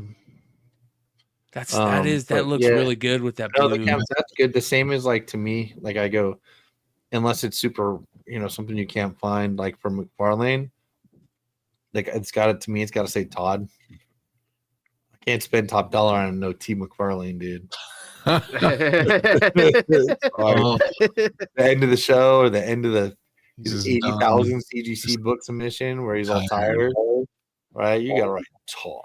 Yeah, please tell me that's not Economics and Comics. I don't think so. Mine for that, dude. That I'm sorry that that's extraordinarily. I got to both grade that- mine. Yeah. I fucked up, man. I should have just fucking bought it, dude. Like, whenever you start haggling with someone, and then I had changed my eBay name to Red Hood so that it could just match. I had been Joey from the block because I think my wife had set that, and I said, you know what, I'm just gonna change my username to Red Hood. I don't give a shit. And he probably saw that and knows how much fiend of Campbell to fucking pull that shit, dude. You know what I Unless you mean? press it and you're gonna turn it into a 9.6. I mean, like, Hey, if your addiction that's to the way Cam- if that's the way you got to win, bro, your you know your what, addiction to Campbell is so bad that people send me links to send to you. I know, dude. Yeah. I know. So do me a favor and check your I'm messages. sorry, Aaron. Yeah, Paralyzed Please. keeps doing that too, man. Just like, bro, I only got a certain amount of money, dude. Like, you keep on just waving drugs in front of me, dude. Like any Campbell, like, Hood, look, mama, and I'm like, bro, I'm driving, dude. So there But was that blue autograph, dude. And that's what makes it sting. I go, man, I should have. Like, he doesn't sign in that color, bro. You know what I mean? That's a thing. Like, Yeah, exactly, dude. Like, if you get an artist and typically their signatures are either in gold or black, that's most of, or silver. When you start seeing the neons and stuff like that they normally don't do. Like, go count that on like how many there are. They're not, and artists don't. I mean, they don't like to change color. I fought with Donnie Cates on a lime green for I fought with him at Austin Books. And everywhere you went. So like, I didn't think it was a big deal, but like he goes, no, I'm signing in black, and I'm just like, dude, come on, man. Yeah, I mean, it sports doesn't cards is seem- the same way with like red autos, gold autos. Mhm. Like, I mean, in some products, gold autos means it's a case hit, right? But I mean, like people will pay that premium for like a red auto, especially if it's like a player on the Reds or whatever, or even blue autos and all It that. all matters on how it goes with the card or the cover, in my opinion. Right. If it's a You know? match, color Yeah. match. Yeah. That Blue Monday with that blue marker, like, Look beautiful. but Yeah. I agree. normally he's not doing that. I'm just saying. Yeah, and that's more valuable than oh, are you gonna blow up my Friday? Uh-huh. Damn it. Did you know about this? Bro, that's badass, dude. This What is the Nate. hell is Nate, that? Nate sent You want this to to talk about me. this next week? Yeah, Oh, Nate, no, did you no. What he dirty? sent to Get a Grips is one of the only things I have notifications on. Yeah. So that's Holy good. shit. And then this actually made I me just learn want the about cards. Will Blood. I didn't know. I want the So, cards Yeah, they so announced the bad. first two. They're gonna announce the third one tomorrow. So there's I like today's better, and Will Blood's a more known artist. Yeah, so that's I think it's pretty cool. I looked at it a little deeper. Did you grab it. order one, Leg? There, it's not for sale yet. Not, yeah, okay. No, but I mean, like, hold on. Did Nate buy one of those last year? Yeah. He buys Josh, whatever. He's Josh GPK bought too. one, right? Josh. Here's some of their like their frisbees. They limit these to like 50, so I grabbed these things. Oh, those are dope, Oh. dude. Hold on. Oh, I'm gonna put them up. badass, dude. Oh, Yeah. oops. Sorry My about bad. that. No, you're good. Dude, That that's is, awesome, man. Look at that. Yeah.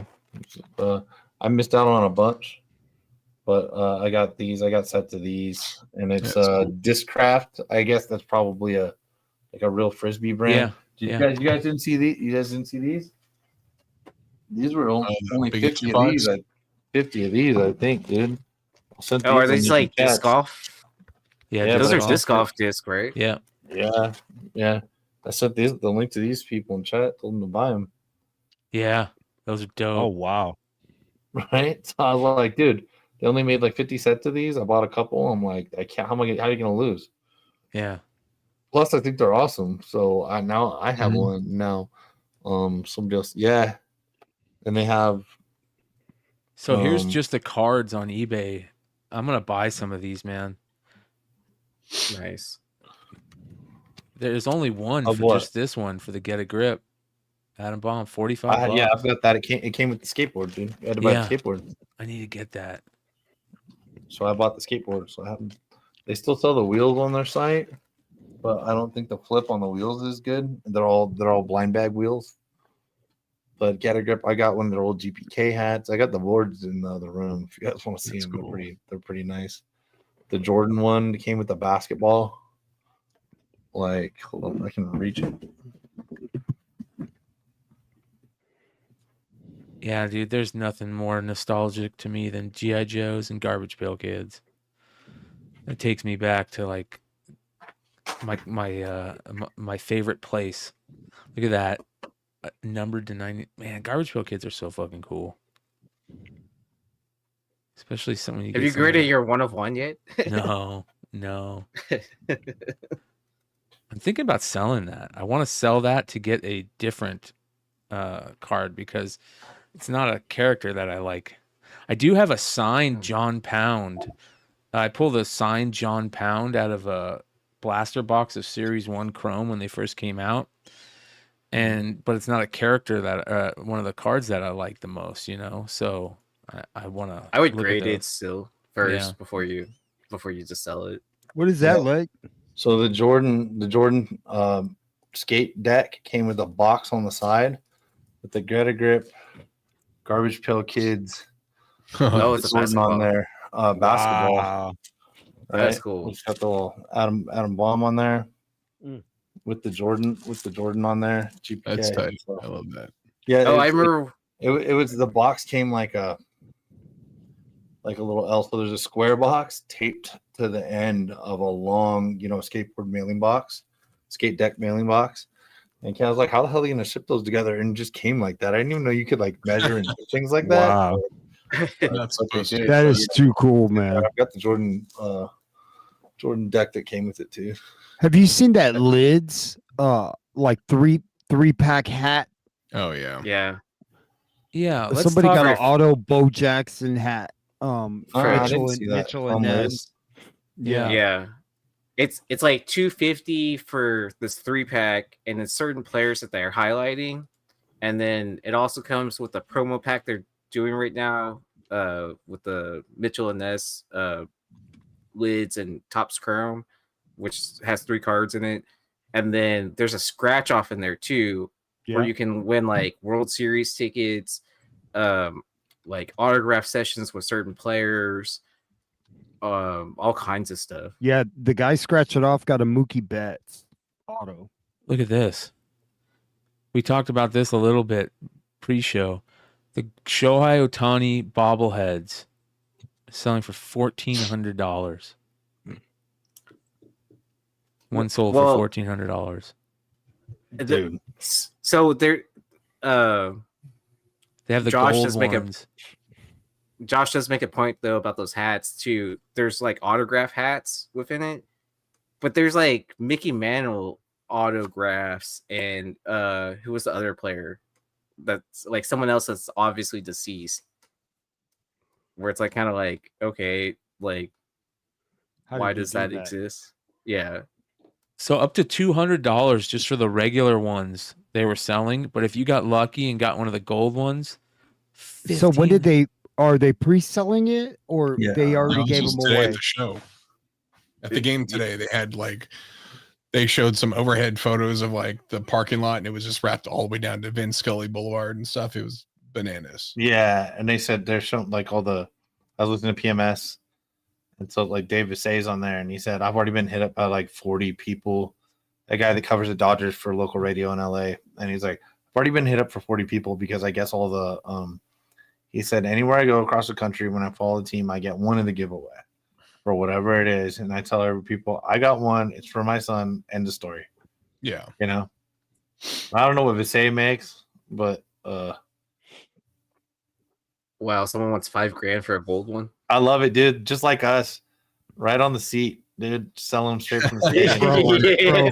Bro, when I was in the park, The when they used to fastest have the 40-40 guy ever. Like when they used to have 120 games, man. It's unreal. used to be called PowerCon, Masters Universe Con, that was used to be the Torrance at the Marriott, and now they sell just like freaking SDCC. It doesn't exist anymore, but like it's part of a bigger toy con that's like in Ohio or something, I think.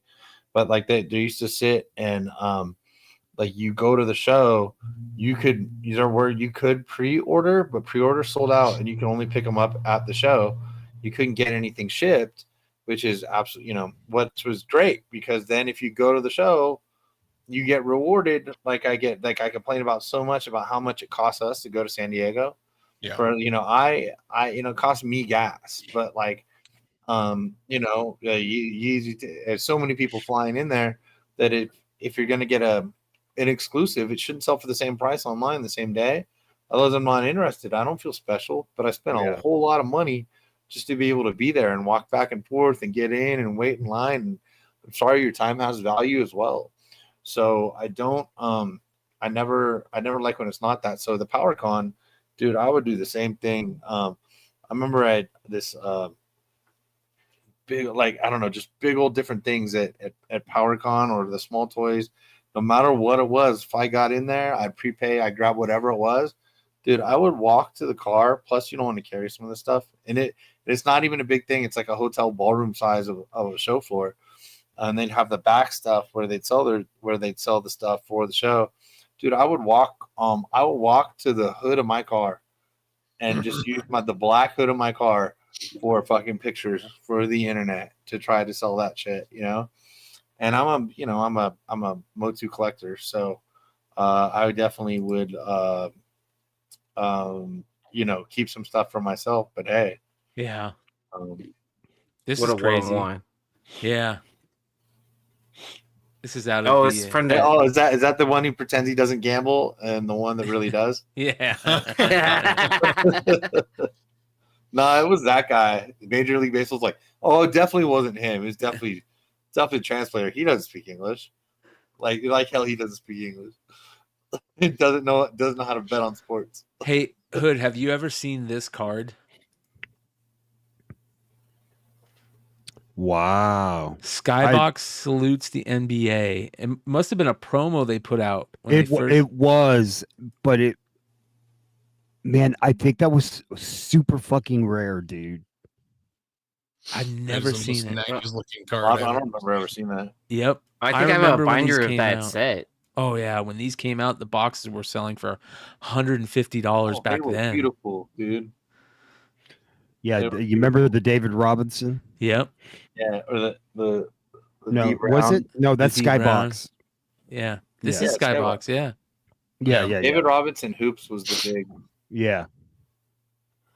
I remember like Skybox during too. COVID, I bought a lot of Drazen Petrovic rookies from this Skybox for like 10 cents a piece. Right. And Yeah. I mean, he's a Hall of Famer. You know what I mean? And Yeah. I thought it was, I saw it, that documentary, Once Brothers. That was a great And then- documentary, him and Vladi. Wasn't it? Yeah. Right. And then if you go on YouTube, you go down another rabbit hole. Like he went after Michael Jordan, right? Yeah. And lit him up, and they would have wars, him and Mike. You know, so good So stuff. I always do this. I have to talk about these things, even though I probably shouldn't talk about this, but this is a new set that I want to get every card from this set. It's going to be probably the only card stuff that I'm going to start chasing. In the year 2000, Score put out a set called Team 2000, and they were reprints or buybacks. I think they could have been buybacks. Like, I'm not sure. I got to look more into it. Of the original rookie cards, and they would get them to sign it. So they have a Barry Sanders, right? I think they're reprints because the back, it says, yeah. So here's all the ones you can get. You can get an 89 score Barry Sanders, an 89 score Aikman, an 89 score Chris Carter. These are all their rookie years. An 04 Emmitt Smith, that's the one I want the most. That and the Barry, I want the Emmitt. They're all autographed and stamped like this too. Brett Favre 91, Jimmy Smith 92, Drew Bledsoe 93, Marshall Falk 94, McNair 95, Marvin Harrison Sr. 96, Eddie George 96, Eric Moulds 96, Jake Plummer 97, Antoine Smith 97, Fred Taylor 98, Randy Moss 98, Peyton Manning 98, Ricky Williams 99, Edgerrin James 99, and Kurt Warner 99. And they're numbered to 50. You're gonna tell me they have an autographed Steve McNair? Yeah. Yeah, Yeah, because he didn't kill himself till after 2000. These came out in the year 2000. You just said they're. Oh. Yeah. Yeah. This is 1989 rookie. And they did this. Yeah, they did this set in year 2000. McNair was a rookie in 97. Yeah. So, yeah, I mean, these are amazing, dude. Did McNair kill himself or was he murdered? That's a great question. That's a great question. Come on now. Because they have that documentary on Netflix right now. Yeah. Yep. That's a great question. That's a lot of people talked about that for a long time in the last couple of years when there's more information that came out about that. So, yeah, very interesting, man. All if right. it was Tom Brady, they would know exactly who did it. You know what I mean? Yeah. Yeah. Yeah. All right. Let's get into the one and only market report. All right, here we go. If I can do this right. Change that. How come we don't have theme music for our market report? I know. I need bro? to make theme music for the market report, bro. Market report. Deadpool Wolverine WW3 #1, the J. Scott Campbell Virgin variant in a CGC 10, sold for $488. How many 10s on the census are there? Who knows? This G.I. Joe cover has always been one of my favorites. I love these G.I. Joe covers that have the American flag in the corner box. They're so cool, man. And these were high in the run. Anything past 100 in G.I. Joe is, kind of crazy. tough. Yeah. And what a great cover. Snake Eyes jumping out of an airplane. He's got his Uzi in his hands. He hasn't pulled the chute yet. So a 9.8 362 is like, whew, holy cow. Did he jump out of a stealth bomber? What? I'm surprised the gun's not in his face, right? Yeah, right. Yeah. I mean, So yeah, great. I mean, just absolutely super cool cover, and I would love to get those in high grade. All right, this blew me away. Marvel Premiere number 28, First Legion of Monsters. It says in pristine condition. Now I don't know how pristine, but it sold raw for $551. Wow. That is crazy to me. Does that Yeah. shit look trimmed? I don't know, but you have. I mean, there's 9.8s listed at 800 listed. I haven't seen the price. Yeah. 9.6 is listed. So I don't know. I do have the $5,000 9.6 online. Is there a way to blow that up, Brian? I can. The go shit looks find it. fucking trimmed. All right, let me see here. And it's sold. God damn. Yeah, dude. You gotta be careful buying some of these books raw, man. Yep. Have that one up. Good look. Good. You gotta pry it from my dead hand. Here it is. It's an MJ though. That's not it. The original What? listing. I hate how they do that to you sometimes. It doesn't look that pristine to me. Look at the big spine tick right there. This sold one for there, but, five. like, Go. It's go really Brian. nice. I don't know if I'm doing that 500 raw with only 2 pictures. Look, it looks trim right there, bro. Go down. Go Does? down. Sure. Go right in the middle. Right there. It's interesting. What do the other ones look like? No, there's about that big of a gap in the action side. I Yeah, put a but- link to mine in the chat. Mine's ridiculous. Yeah. There's differences you can see. Like this one looks really close. Straight. It looks straight. Yeah. But the And other one then- has like a curve. Look at this one. Look how See, that one looks okay. See the curve up. Okay, back out, Brian. Okay, so it looks like when it's you're curving. going up, you're right there, man. Yeah. And that book is trimmed. Yeah, who's the seller? Look at the back too. I mean, Pristine, 500 bro. That's 551. not pristine, man. Zero Yep, feedback he's a zero. seller. Oh, that's chill, dude. 70 bids. Did It's he fake. put a second offer? The hell? Oh, All right, hold boy. on there. Bro, loaded this fucking shit with idiots out there, man. Yeah. Shit is like you can spot that trim from. Yeah, look at Dude, come on, bro. yeah. Dude, I mean, go sleep with your mom, dude. That's Fake. all one. Yeah, that's all one person bidding that up. Yeah, I'm not, dude. I'm definitely not calling you wrong, but I'm calling this some fake ass bidding. Yeah, yeah. It Mhm. doesn't No, look too because good. okay, so 28th August. Yeah, man, that's definitely in question for sure. Yeah, that's fake, man. They were all the 28th of August too. Every single bid. Zero No, feedback, dude. yeah.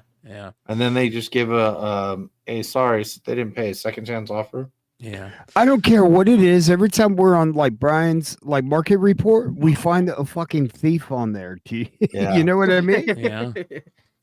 It's just, you see those all-time market high prices for whatever book, right? Yeah. And then once we start digging into it, it's like kind of like, oh, I've got 2 of the Teenage Mutant Ninja Turtles later issues, those super rare ones. This is issue number 29, and it's a 9/8 signature series with Peter Laird and a sketch. Sold for $1,575. Wow. That's okay. First off, that's a good price. Second off, I hate where they drew on there. Yeah, right. Why you gotta draw like right on Casey's shirt, almost like on his fucking face, dude? Yeah. You know what I mean? Like I don't mind I like SS books. Some people are nope, not for me. I love how enjoy SS Fugitoid's books, in it. and that book in a 9/8, it to me is a $1,600 book anyway all day. So I mean, it's impossible. Go find another. Yep. like there's a ton of Stan number Lee thir- auto, or not Stan Lee, but Kevin Eastman autos. You don't see yeah. Laird's autos like ever. That's a good point. Yeah. Well, a And lot then of number these 30 came is from Impossible too, but the cover's horrible. Yeah. Well, we'll see. Coming up, we got another one. IDW's Transformers Tales of the Fallen #1, the Megan Fox photo variant from Fan Expo. Mama. 9/8 sold for $358. It's a great I saw comic book that. cover. Saw that on the Shakers cover price list. It's fucking awesome. We talked about that on Long Story Short a long time ago. This blows me away. that was A 9/9 of the silver Spider-Man 1 sold for $1,138. So, You know, after all these years, Brian, that's still one of the most beautiful books I've ever seen. You know what I agree. mean? I love the Is that regular from cover. that lot that got purchased in sub where they got like 10 9/9s or whatever. Yeah. Oh yeah, that's exactly what I was thinking. To be honest, I don't feel. I mean, Hood, what do you press 100 of these? Oh yeah. Yeah, dude. I honestly don't feel that this book is that should have been. I know there's up and downs in our eras of accepting and creating 9.9s and not. I don't feel like this is a book that's that hard to get a 9.9 in. Shouldn't be, right? In my opinion, Yeah. there's a little thicker paper. It presses like a easy-ish. It presses beautifully. The shit comes out of there. It's really nice. So I would love to have a 9.9 in this book, but like knowing that more are probably coming, Yeah. I don't know if I'm going 1138 on it. Yeah. Yeah. I mean that the older label with a 9/9 grade seems more special than a newer 9/9. I agree with you, definitely. But that's not the older label because it has the page color in the corner box. Yeah. It's older than the one right now. That Right. one? Oh, That's today's, isn't it? Is it? Yeah, it is. Man, that 9/9 looks That like gold's throwing you off. the fade. It's faded. It's probably picture. I think it's probably just quality. the scan on the gold. Yeah. Oh, okay. It looks like the older labels. Yeah, you're just not used to seeing the 9 Yeah. Okay. because it also says mint above it. Oh, Yeah. got it. All right. Fantastic Four 112, one of the all-time classic covers. I used to pick these up so often for so cheap because people didn't, love this as much as they do now. A 9/4. This is obviously a tough book, right? But a 9/4 sold for $1,663. Yeah. That's crazy. Yeah. And then I love the Moonwalker 3D, right? I remember Moonwalker as a kid was one of the coolest things in the fucking world. And that Sega video game was so much fun to play as a kid. But here's a 9/8, almost $500, $445. Dude, I have the sealed VHS CGC 9.2. I know, it's awesome. I don't know what the hell that thing's worth, man. I found it in the garage. I was Get like, Mom, outta I'm here, taking it with dude. it. Yeah, I was like, Mom, I'm taking this with me. It's the only thing I've ever graded. Obviously, the only video game. I mean, Yeah. VHS I've ever graded. It's awesome. So he has a major motion picture being done on him, right? And it's supposed to be like pretty big, you know? Wow. So like, all the Michael Jackson fans are going to be buying stuff. So like, this is a good play. I think this guy, whoever it was, sold this too early. Yeah. Don't hate on MJ, man. Nah, man. I just heard. I know you. Bro. Like, I think and somebody was just telling me about his fight he got in with Tupac. Who, Michael Jackson? Yeah, Dude, I got Michael Jackson all day, bro. Dude, he's got maneuvers, dude. He's got length. He's wiry. You know what I mean? Have you He's seen got that lean. Have you seen that video where he's dancing from it was like the Diana Ross show, and he's like dressed up like the Wiz? Yeah. Have you seen it? And it's like a TikTok where a guy's like, "What the hell?" And I don't know if you can find that, Brian. Dude, that shit was awesome, dude. I watched one type today. it. I watched one today where it was Usher and Michael Jackson and Chris Tucker came on stage and started dancing, and Michael Jackson I remember that. Yeah. totally freaked out. He's like, "Oh my god!" He falls on the ground. Anyways, You know you're badass when grown men are passing out, dude. I You know know. what I mean? Michael. Uncanny X-Men, the number 1, the 1 in 50 Jim Lee. Here's an 8-book lot, sold for $480, $60 a book. There's a lot of these out there. A lot of them out there. So There's another listing of that up right now for auction. It's at $3.25. So you've got wow. Yeah. Next, we have another one of those beautiful Australian Newton reprints. This is Fantastic Four, number 4, aka number 5. And this is just absolutely beautiful. Sold for $287, a VG copy. But I love the colors, man. So cool. And then the black and white of the new D23 book. Supposedly only 25 of them. Sold for $3,050 raw. Yeah. Dang. Yeah. So we'll right. see. We'll see what happens on that one. I think this is one of my favorite Dave Stevens anything, the Comic Journal 117, especially when they're signed, and they signed one that looks like it's in really good shape. Signed on the front cover, which is awesome. Sold for $444 raw. So congrats to whoever got that. Yeah, that's super cool. Next, we have one of the Blip number 1s in 9/8, sold for $1,500. So it's moving back up. Oh my God. Yeah. And then a Lost 23 Signature Series Adam Hughes with the Adam Hughes in silver, sold for $1,526. Now, the reason why I put this on here is I have one of these.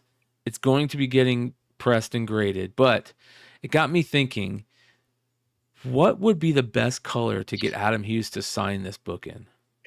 Fucking red. Red, Yeah, I was blue, thinking Red. Hot pink. Fucking, fire orange. To go with the flame, bro. Yeah. Yellow. Well, but if you did red, you would have to use one of those paint markers or whatever. Yeah, that's what I mean, man. Yeah, Yeah. definitely use a paint marker. Something that really pops. Like, would you if I went up to Adam Hughes and had my book, I would tell him, on this book, can you make the AH a little bit bigger? Right? Like that size, sir. Yeah. You know what I mean? More prominent. That's why you put the signing box. Oh, they don't give a shit. They'll sign real small in that signing box. Have you guys ever seen David Finch's signature? I have not. It is. I have. I got one. It just says Finch in right. little tiny letters. Yep. Right. Yeah. Like he's putting a stamp on his art piece or whatever. Yeah. It's like JTC how he signs, It's just that, really that small. book right there in the middle is freaking gorgeous. Though, It is. It looks good, dude. With that yellow, it's gonna look even better with the black and yellow. Yeah. I mean, I should have pulled it. Sean had it cheap, dude. I should have bought it when I had the chance, dude. No, I never had those cheap. I bought No, one raw you, from you had Jesse it for like 14, 1500, and then you put it back at 2 G's. I can't remember. I might have done 25% off, like 25. Yeah. No, I never did like 15. I What did bought you one have from it at, Jesse for dude? 500 about 6 months ago, maybe 7 months ago. It's fucking gorgeous. I don't care, dude. Like I'm gonna get the one I have left. I'm getting over like 2,000, or I'm not gonna get anything for it. Yeah. Yeah. I Yep. mean, I feel you, man. I'm waiting to see if one of my books hits this thing. I set a big record on a book. Yes, you Two of them did. in the last 2 Well, weeks. I didn't talk about it because I wanted you to talk about it. So we're going to talk about that. I saw You broke another record, I Lay? broke Yes. two records in the last 2 weeks. What? Yep. Wow. Oh dang. Let's Yeah. go. So next one, Spicy Tales 11, a super tough Bruce Timm book, early Bruce Timm, 9.6 sold for $355. Such a tough book. I think a 9.6 in that. I think 355 is a great deal. Yeah. Yep. I definitely agree with that. I've never seen it in person. I've never seen it either. Yeah. That's definitely one of the, OG like books in a dollar bin type thing. So, all right, hold on here.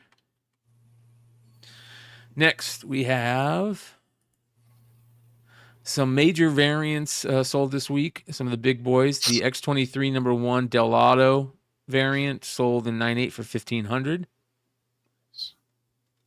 It's a good time to sell. Yeah. It's like with X23, like gaining Oh, popularity. That's too low, man. Is it low? Ah, dude, it is. That was Well- easy $2,500 book. Okay. That's like I do it, man. a legit variant. A legit Yeah, that's it. That's her variant. best cover, the best artist. Like I really don't know what else to say. Yeah. Well, they washed it out with that stupid store X-Men variant Red. version. Yeah. And the foil. Yeah, but Yeah. still though, like real people can spend 2,000 on a book. They don't give a shit about Oh, a reprint. about that. You know what I mean? Yeah. You want the real deal. So I personally don't think it really hurts that. Yeah. And then the X-Men 510 J. Scott Campbell in a 9.8 sold for $435. What a beautiful Psylocke variant. One of probably my all-time favorite Joker cover is Batman 11, classic playing card cover, OG with the old school Batman trade. Yeah. A 2.5 sold for $6,000. Beautiful. Such a good cover. Next, 2,500 is the record for that X23. wow. And then another Dave Stevens that's you don't see very often, the Orbit #1, a 9.8 sold for $325. Kind of a weird cover with that possum in it. And then a Walking Dead 100 Hero Initiative blank sold for $861. Did you guys hear they're doing a new Hero Initiative cover sketch thing? They're doing it with Superman. Yeah. Superman 100. Yeah. So very, very cool. What was the deal with these, Clutch? Did these just they didn't get all sketched on? Do you know? I mean, there was. I think I don't know exactly how many extras there are, and I think I've seen a couple groups like talking about like I've seen a guy who's got like 4 copies or whatever. Wow. That he's picked up on the secondary market, and yeah, I mean there was extras printed for Hero Initiative just because like some artists were like, hey, I need 2 just in case I F up on one. Yeah. Like Arthur Sudam was absolutely like I think he sold like he kept all the extras that he got, so he sold. There was a few sketches floating out there and stuff, but yeah, I mean I actually have a couple that were my comps from back in the day, so there's some extras out there, but There's such a cool CGC won't grade them, so yeah, it's a cool book. The Hero Initiative 100 thing is one of the coolest things ever. I have my original Spider-Man 100 where they reprinted it with all the issues, the sketches in it. It's just such a cool thing. So I always thought it was cool. X23, this X23 #1, Tyler Kirkham, is a book you do not see talked about very often. It's gorgeous. Yeah, a very early KRS variant, and Damn. it is one of the best retailer exclusive variants ever made, in my opinion. For sure. Yeah, I like the reverse one too for the Yeah. Wolverine title, where it has Wolverine in the shadow and then X-23 popping out. yep. This is like one of the most beautiful, again, KRS comics. I love those guys. So, $280 just for it raw. Now, I do have a set of these, but they're both signed. So I'm really stoked. I'm going to send them in to get them that JSA because they're just beautiful, and I'm going to keep them. I think I have unsigned copies, so I Really? need to go. Yeah. I need to go digging through my boxes. Yeah, I think this is one of those books that people just don't realize it's out there, So Yeah. Next, there we go, the big one, Amazing Spider-Man 678, a 9.8, sold the 1 in 50 original Mary Jane as Venom cover, sold for $5,100. Is that low? I think that was like a $10. No, Wasn't that a I think $10,000 that's book at about some right. point? I don't know. I need to look. Yeah. Because I think it was like I a feel $7 like- grand. Yeah, I'm feeling like you're right on that. Yeah, that's crazy. And then here's another Ninja Turtles book. This is issue number 32. Another tough one. This is raw. It has both of them signed it, I believe, with a sketch, or just it might be just layered, or Eastman. I don't know. You can see it up in the top there. But this one raw sold for $523. So Yeah, you're right on it, Aaron. 7,000 last year. and then I didn't even know this was out there. This is a Marvel movie adaptation of Toy Story. In 9.8, it sold for $411. I've never seen that. That's like a blue-green book or something. Right? It's the kind of shit that he fucking knows about. Gets like $400 for. I mean, That that's the screams to- thing. I mean, Disney properties, when they do movie adaptations from like Frozen or Beauty and the Beast or Mulan, like they're a property, like high grade. After eventually, like if you have a 9.8, eventually it's going to come calling to somebody and they're going to pull the trigger and pay $400 for a high grade because it's part of their childhood, or they probably introduced these characters to their kids and want some kind of memento for them to have. That's a thing, man. Oh yeah, big time. And it's nostalgia central. I mean, A nostalgia, yeah. I mean, but that's why we do what we do. It's all nostalgia, memorabilia. Like it's all echoes from the past. Yep. Next, another big one. Amazing Oh my Spider-Man God, presents the dude. Black Cat Campbell. Raw. You have that one, Sean? You have that? No, I sold my 98. Oh my God. Bought it raw, Comic-Con floor, Wow. pre-COVID, by probably a couple years. I want to say $500 or $600. Pressed it, 9.8, and I sold it for $1,000 something. Right. Say that again, right? Like there's like a phone sex hotline. Yeah, I bought that book raw. Yeah, then what? Then I pressed it. Oh my God. I took it out of the bag. I rubbed it up. You and took down it out of the its spine, bag. Rubbed it up and down its spine with my thumb. Oh Then I my flipped- God. Then I flipped it over. Bare Got hand. as close to my eyes as I could. All right. Then I took it home, heated it up. Oh God. Right. Put that thing in a press. Stop. Oh, Put it God, in I a don't want that stuff My in my fucking head when I'm pressing them up. So And I put it in a Mylar. No. you have multiple of the Pressman variants, right? Everybody wants the X-Men Jim Lee one, but this one was like, you could find this one pretty cheap for like $30 for the longest time. This is Uncanny X-Men 297, the Pressman Gold variant, and $325 raw now for this book. Yeah, dude, to be honest, that might have been the first one I knew about, Mm-hmm. like back in the day. Yeah. Probably because you could find it. Yeah, they were Yeah. they were much easier to 'Cause find they than at exist. Jim Lee's. Yeah, I remember back in the day when I first found out about it, I was buying the games, game? the board Yeah. game on eBay, and getting the books in the games. You could do that back then. I didn't keep any of them. So, Oh, ouch. yeah. The Punisher M&M book 9.6 sold for $620. So That a lot of seems low. variants sold this week. Crazy. A lot of the big boy variants sold this week. So next, some G.I. Joe, some action figure stuff. Pythona, one of the coolest G.I. Joe characters of all time. She never got a figure until they did like a special collectors club figure of her, and I saw a bunch of them sold this week. So here's one, 217, just still mint on card, not graded. There was a graded one that sold for like 300. It's just a cool figure that they never made. There's very few Joe figures they never made. So, and then this one blew me away.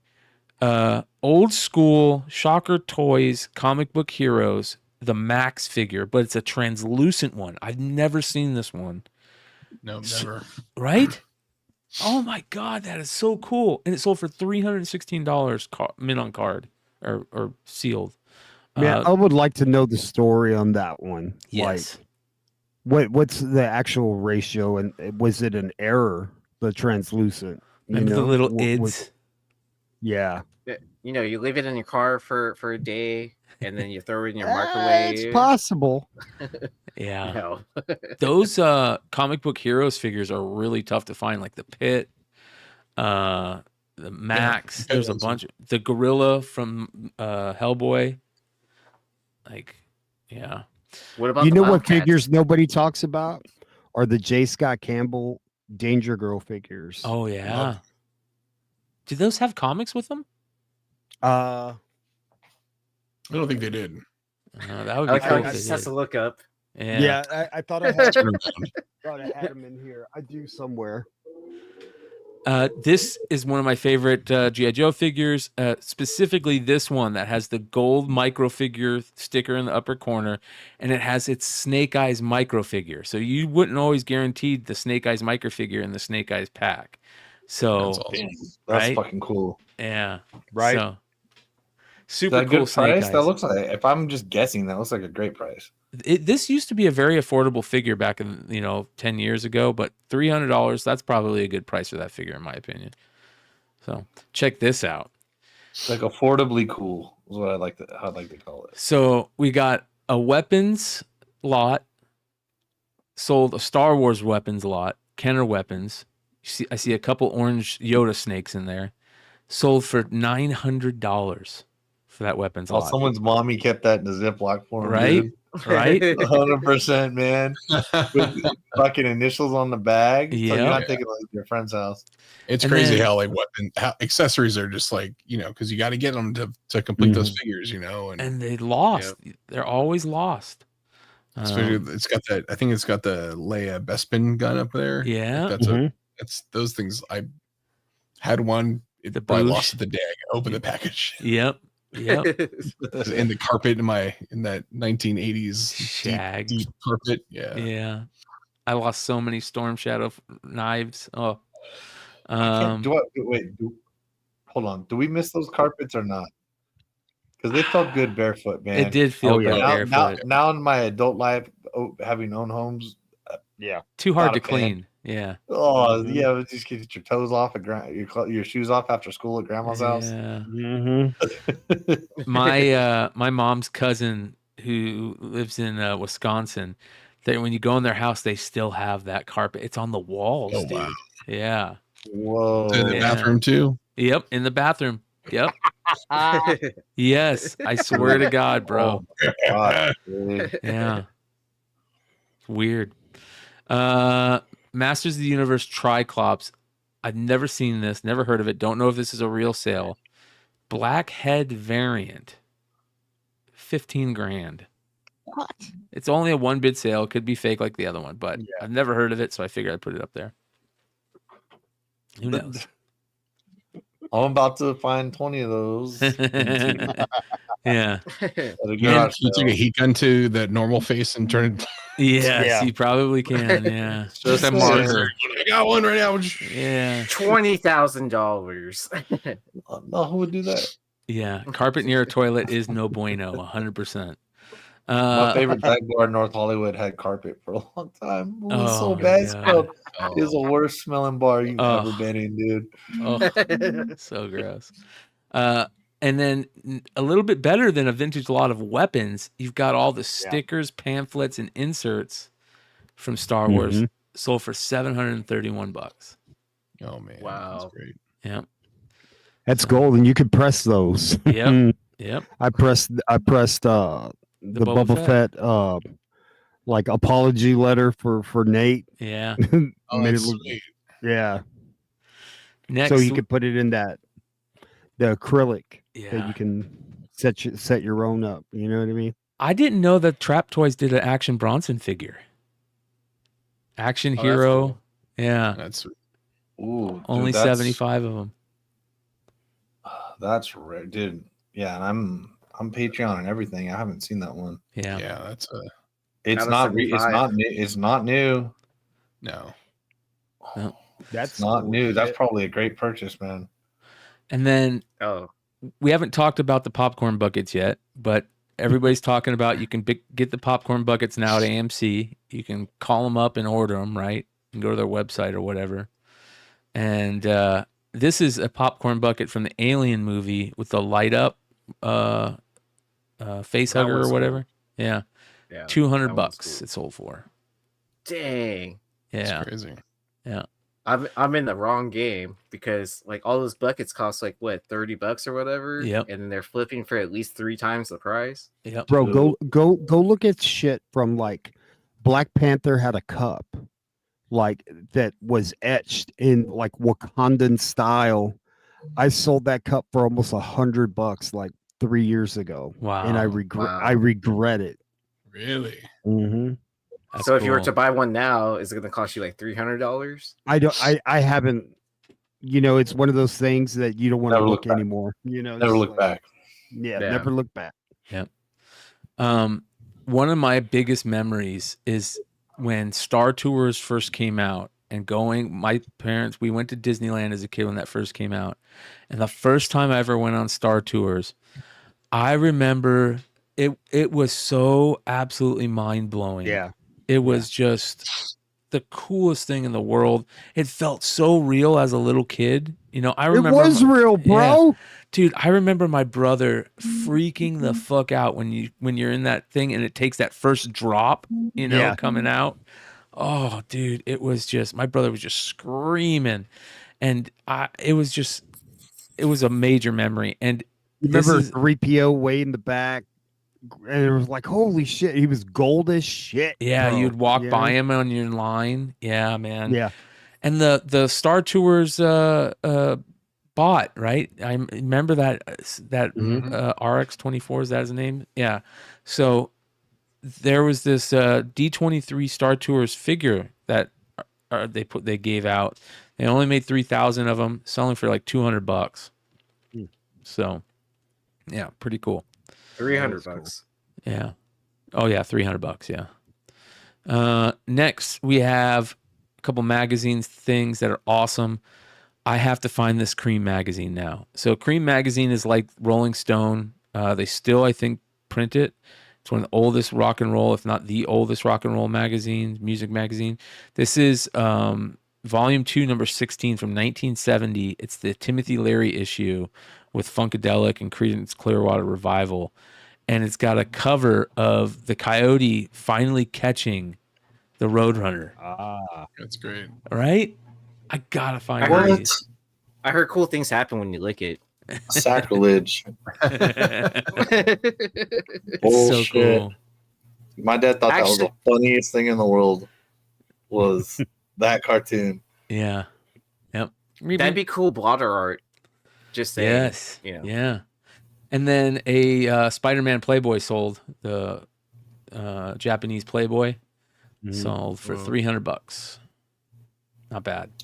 And this has got to be one of the coolest things I've ever seen. So we talk about the Butcher cover for the Beatles album, how that's such a cool, collectible, and they have the original covers, then the ones where they put the butcher paper over and glued it, and then put that new image on, and then they finally started printing them.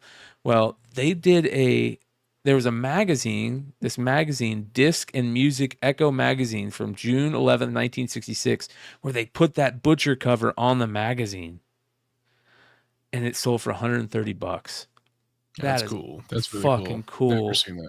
Yeah. And then we're getting close here. We only got a couple more.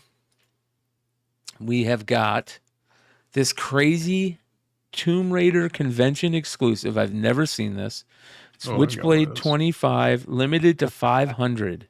Sold for $291. Look at this cover, man. What makes it Tomb Raider? Am I ignorant? She's there right she in is. the- Never Yeah. mind. Yeah. I had to look Magdalena, down. Tomb I had to Raider, look- I had to Aphrodite look down. X. Who is that? Is that Dark Child? I don't know who that is. Is it? Is that Dark I think Child? that is Brian. It might be Dark Child. Yeah, You Randy got- Queen. That's Witchblade and Witchblade. Aphrodite X was Finch. Dark Child was Yeah. Randy Queen. Tomb Raider and Magdalena. And then you got the. All right. So Nice. cool, dude. Old school. Yeah, man. as I was prepping for the Sylvester signing at San Diego this year with the eBay Live, like I found a box of a ton of crazy old Top Cow stuff. I don't remember when I got it or whatever, but it was like just so much weird stuff that like the Jimmy J, like J Company back then did a ton of variants. So And, good. Yeah. The so J really Company cool. has been great flips Yeah. forever. Yeah. Or they were. Whatever. Yeah, some really Still cool like doing? eBass ones. There's a lot of weird old stuff. I had like a lot of books I had never seen before. So Yep. Nice. Yeah. I mean, it's cool, and they got a Did you fucking Wonka ticket in the back. So Yeah. you just have them. Did Sylvester sign any for you, or were they just not? Yeah, focused around- one of the it's funny.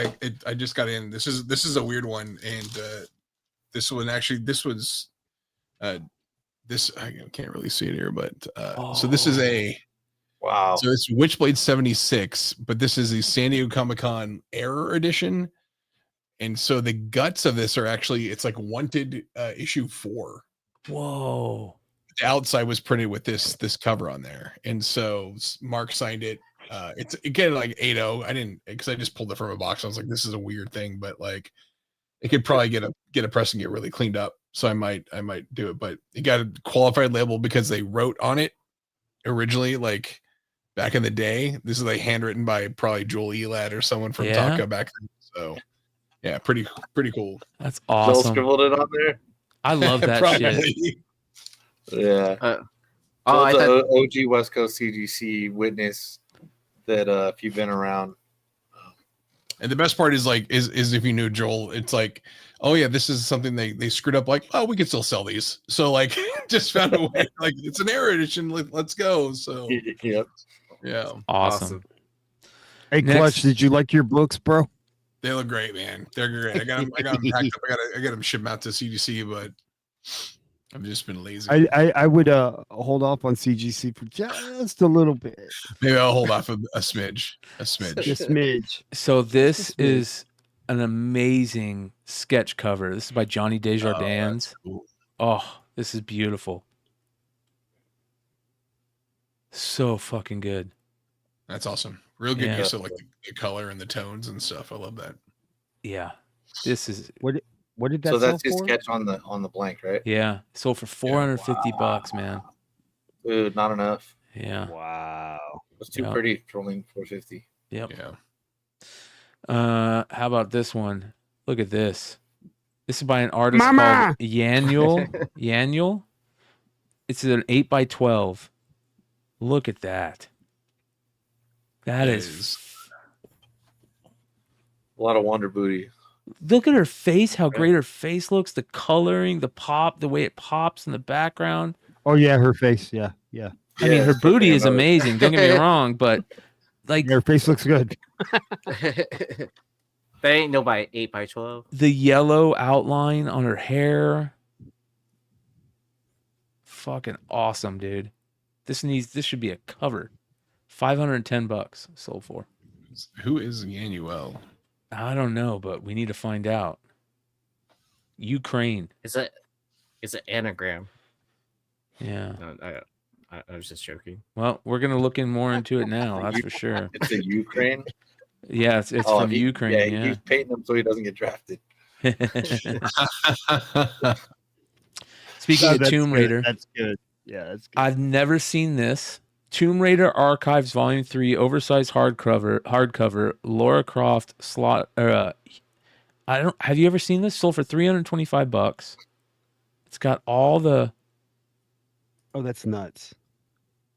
Oh wow. Yeah. That's like Super cool. Yep. That's super cool. All right. So, do you guys know who Rube Goldberg is? The machines? Yeah, you got it. So Mousetrap, remember the game Mousetrap back in the day? That was such a cool game. So it's based on a famous artist named Rube Goldberg who drew little comic strips in newspapers, and he would do these things called Goldberg machines, or I forget exactly what he called them, but they're named after him. And it's like Mousetrap, right? And he would do them on all these old school newspapers, and there'd be these big, beautiful, colored, almost one-page Rube Goldberg machines. And when I was working in the space and defense and the engineering stuff, we used to talk. We would bring up Rube Goldberg all the time because it felt like when I was working there, we would be creating these Rube Goldberg machines to finally get something to work. You know what I mean? And when you're working in like engineering, like space and defense stuff, and you're working in an engineering test lab, you're always trying to figure out a way to finally get something to work and pass, right? Because it's just a nightmare. And so I would go buy these Rube Goldberg machine pages from the 30s and the 40s, and I would, put them in a frame, and I'd give them to my engineering buddies. They were just like the perfect gifts, right? Engineers just love that shit. I saw this, and I was so jealous that I missed out on this. It's a Rube Goldberg original piece from 1952. It's funny. It's, not the normal Rube Goldberg thing. It only sold for $300. Oh wow. wow. Fucking amazing. It's like owning a piece of history. Yeah. Next, we've got this one blows me away too. And I don't know if this is true, but I'm so jealous of this one in a big way. Obnoxio the Clown is such a great character in comics, okay? It got started, right? Comic reader, Alan Kupperberg created him. They eventually brought him over to Marvel. This is the OG. I want to find one of these, the actual comic reader ones in high grade. Oh, I can't tell if this is the original art and somebody got the original art for $1,100. That looks like original art. Well, Yeah, it yeah. looks like it was what's it say in the actual description. Obnoxio the Clown TCR cover, the comic reader. Did you cover. write about it though? And it just says, it doesn't say anything. It just above says that, dude, and there's paragraphs. Item description from the seller. welcome I to my might auction. dig Check out. them. It doesn't say anything. Oh, it On says the bottom. Obnoxio the Clown was a character who appeared at Marvel, mostly in Crazy Magazine. He was nearly always drawn by Alan Kupperberg, and this is the 8 by 11 inches original of a drawing that was sent in by the artist for the cover of the comic reader. Oh my god, dude! This is so. Whoever won this, congratulations. My eBay searches are just apparently terrible. What have I not learned over the years, dude? Right? Right. I Every want an week I eBay learn- search of rare shit nobody has. Yeah. I'm so jealous of this, man. Next, another toy I talk about all the time. Another one I'm jealous I missed out on, because not only did you get the loose version, you got a mint on card. I've seen the mint on card one sell for up to 800. I've seen a loose one sell for up to 300 itself. This is one of the best sculpted toys that was ever made. It was so hard to find. It's Spider-Man, the Spider-Hulk Spider-Man, which they need to use more. But it's so, each finger, each knuckle on the fingers move, right? It's just, Wow. dude, it's such a great figure. Would you say there's 78 points of articulation? Yeah, something like that. Close, yeah. Awesome. But- Is he still here? Yeah, He was in here earlier. I don't know if he I saw him earlier. Yeah. Yeah. Look at, just so cool. Sold for How 300 cool is bucks. that? All right. Wow, look at the feet, dude. Yeah. Such a cool figure. Next, Blast Attack. This is a Euro version of He-Man where they did, and the reason I looked at this, because I'd never seen this figure. I've never heard of him. Have you ever heard of this, Sean? Yeah. And it comes with that cassette tape. No. That's their card, I think. But I've never Oh, okay. I've never heard of this figure. $300. All right, now let's give BigLegg his glory. Ladies and gentlemen, What happened? DC Comics present number 47, wow. a 9.8 newsstand. Wow. Sold for how Yeah. much, Leg? 3,200. $3,200. Breaking the previous record of 1,500 Oh, nice. Congrats. for an Yeezee. I was just like, so like I said, some books you see my price. Some books you gotta come with it if you actually want it. I'm like, this guy actually wants it. And so Yeah. Bryan and I talked about it after the show on Wednesday, because I was negotiating with this guy and he's hit me back and forth, and I can see he really wants it, and they don't really come for sale. And I think only last month one was the 15, and I don't know if it was auction or if it was just straight sale. Like going by, Cover Price had it, GPA had it, but 15 is about the highest also for the regular. I've had this for years. When I was doing some things last year, I posted, there are some books I didn't really want to sell. This is one of them. Obviously we all know I'm a Motu guy. So, but I'm negotiating with this guy and I'm like, Jesus, man. I'm like, I'm more than double GPA. I'm worth it. And there was 3,100 when Bryan and I got off. My last offer had been 33. So the guy said, dude, come with your best and final, I'll buy it. And so I could have stuck at 33 possibly, but like I said, all right, so I'll go one more 100. And it went to 32. The guy says, I told you I buy it. It's a Masters Universe collector. So hopefully it'll be worth a ton for my kids. That's just the one that I want. And I've had this for years on top of years. And I look at it like, if you're going to get out, or not even get out, but you're going to, like, a price like that, you have to, someone's going to give you what you actually want for it. And it's something that you can't get. Then there we are. There is an MJ version of this. I've never even seen a graded Mark. If I did see him created Mark Jewelers, it was like a 6.0. But I was like, okay, like, let's go. I've had this for years. This actually was one of the, I won it probably $600 years ago. If you guys remember, it's actually when they first switched the case. This is the one before they did the inner well, and it looked warped in there, and they were taking books back and re-slabbing them. So I sent this in. I was like, nah, it's warped in here, and and I paid for it. Came back looking perfect. I do not believe any damage whatsoever. Probably would have complained then. And so I look at it for if I can get in, if I can get out for that, then I can just go ahead and look for another one. If I really, really like, if I just want the 9.8 my collection, which I do, can I live with taking that money and spending $1,200 on a non, or $1,000 or $1,500 or something on a non-newsstand? Well, I could probably live with that for a collection filler. Fucking A. So Yeah. I said screw it, man. And So, and the guy got what he wanted, immediate feedback the day he got it.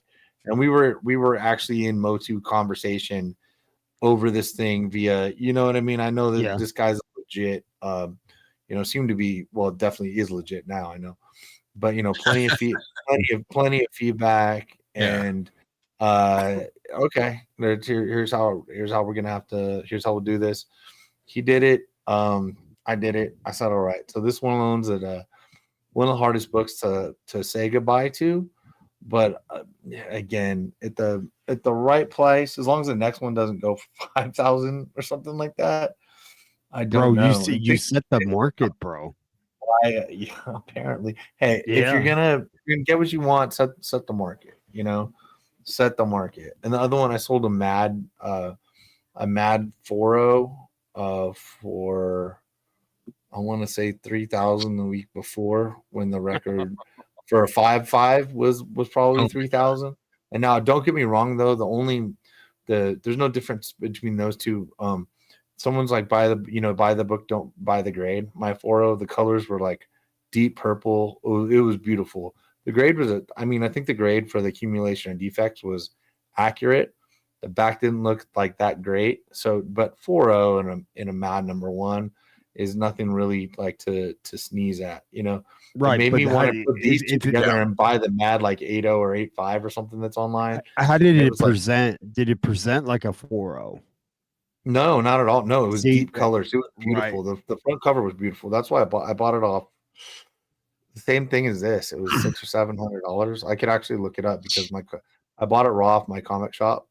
Say 5, 6, 7 years ago. And then anyway, yeah. So it was lucky for 2 records. But if you're gonna take away my Mad one and my DCP Newsy, like you're starting at $3,000, then okay, then let's go for it. What can you do? I mean, like your thing. The guy's not. He wants it. It coming correct. I gotta. I could hold on. So a lot of my higher price stuff, sometimes I run 20 and 25% off sales. So sometimes I'll price high and I'll have stuff on sale. A lot of times, for the visibility of the sale, I'll wait till it gets a lot of watchers. So, but even at the same price, like for this, so it was good to go. So had said on there, look, for this book, the centering's not flawless, but for this book, the centering is absolutely great. Would you gamble on a newsstand 9.4, crack it and try and get I'd have to. It's the same thing. I'd have to see it. Yeah. I know it's not. We talk about, oh look, there's more 9.9s and more 10s. That doesn't mean that there's more. That doesn't mean there's in this book you're going to start seeing 9.9s and 10s, or you're going to see more 9.8s. They didn't just up their grading scale. Right. I think they realized like that. For the most part, that GSX is an outlier to me. I don't think that's a 9.9, but like for the but for the card stock books and stuff, like Sean showed me some of his stuff. He's like, look, this is brand new, it's never bagged and boarded. Sub up some of the books, and the card stock's perfect, and actually get 9.9s. So it is what it is. I don't think I wouldn't hold my breath ever for a 9.9 or 10 in this book. But I definitely think it was definitely a 9.8. Like it's definitely 9.8. There's not. It's close to flawless. Absolutely gorgeous, and that goes to show, not like some pioneer, but when I was buying 9.8s, years ago, I would try to wait until I got a newsstand, and clearly that paid off, because regardless of that's more. Like let's say I think like She-Hulk 1, okay, that's 1980. So there's a lot of newsstands of that book. There's not a lot of 9.8 level newsstands. Even if there are more newsstands of that book, which I don't think there are, there's an easy way to do it. I sort of just do an eBay test where you look up book XY, a book from the 80s, okay, book XYZ CGC 9.8. You could see like I'm getting a lot more money for those. So it's the CGC 9.8, and then you scroll down to what's available. Then you go to sold, and then you go through and you see it's the easiest thing you can do to visually check is whether or not it has the little logo or whether or not it has a barcode. I love And this that's one. that's The reprint. I got a 9.8 in that. So, where did these haven't- come from? Were these the ones that were in the Superman Masters of the He-Man double packs? Yeah. Yeah. I bought 2 of those. I haven't opened them yet. And those were so nice because they were in that little hidden in that pouch in the back. And So, I've got that in a I have that in a CBCS 9.8. I have almost like every major Motu key, not all the MB creations, not a faker. 898.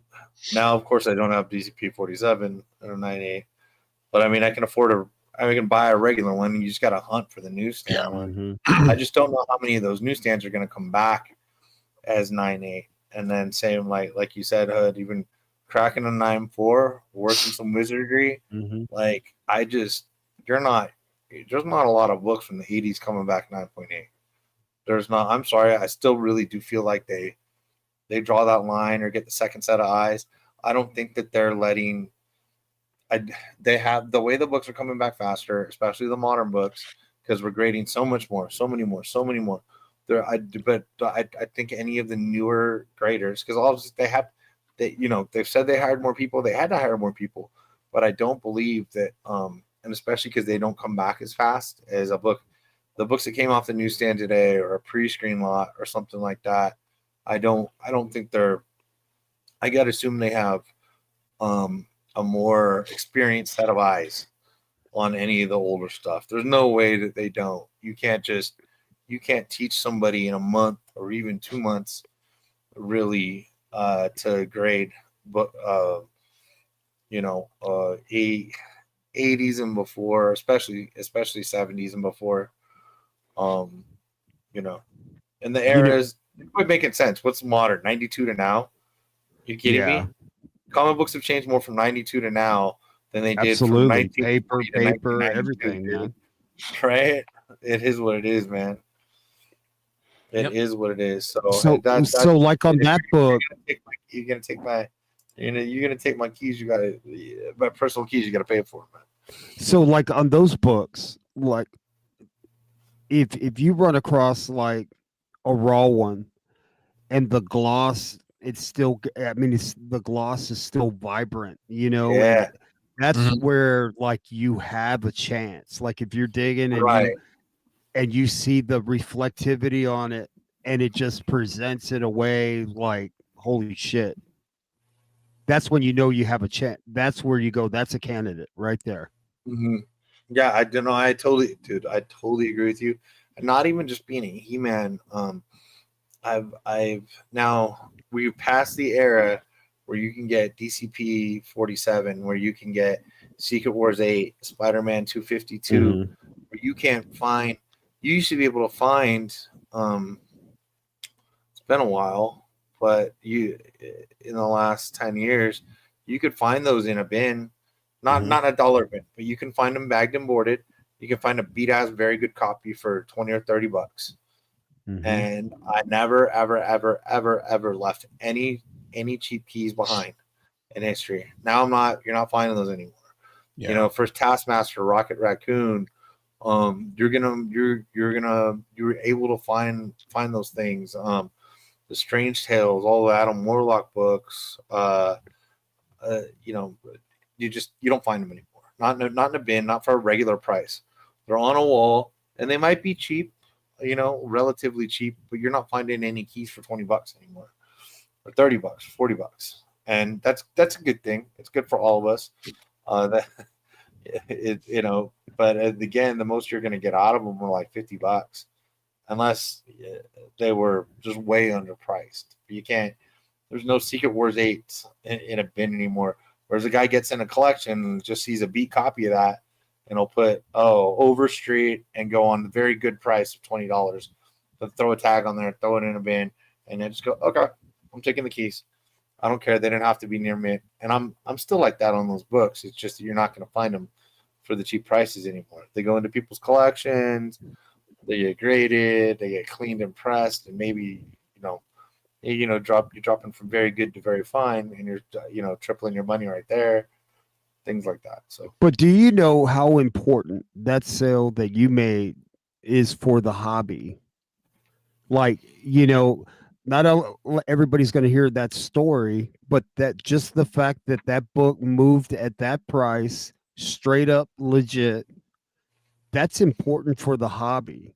It's very important because that lets you know that it's starting to come back. The hobby starting because we went from COVID where just anything and everything was selling, and then the positivity just went down, and it was, oh, woe's me, it's dead, and sell off everything, and it's just like it's starting to level out again, and some things are happening with movies again, and just people are feeling a lot better about books again, and that's why when you set the market on that, like that gets people like, okay, I'm good, I'm going to start buying again, I'm going to start investing again.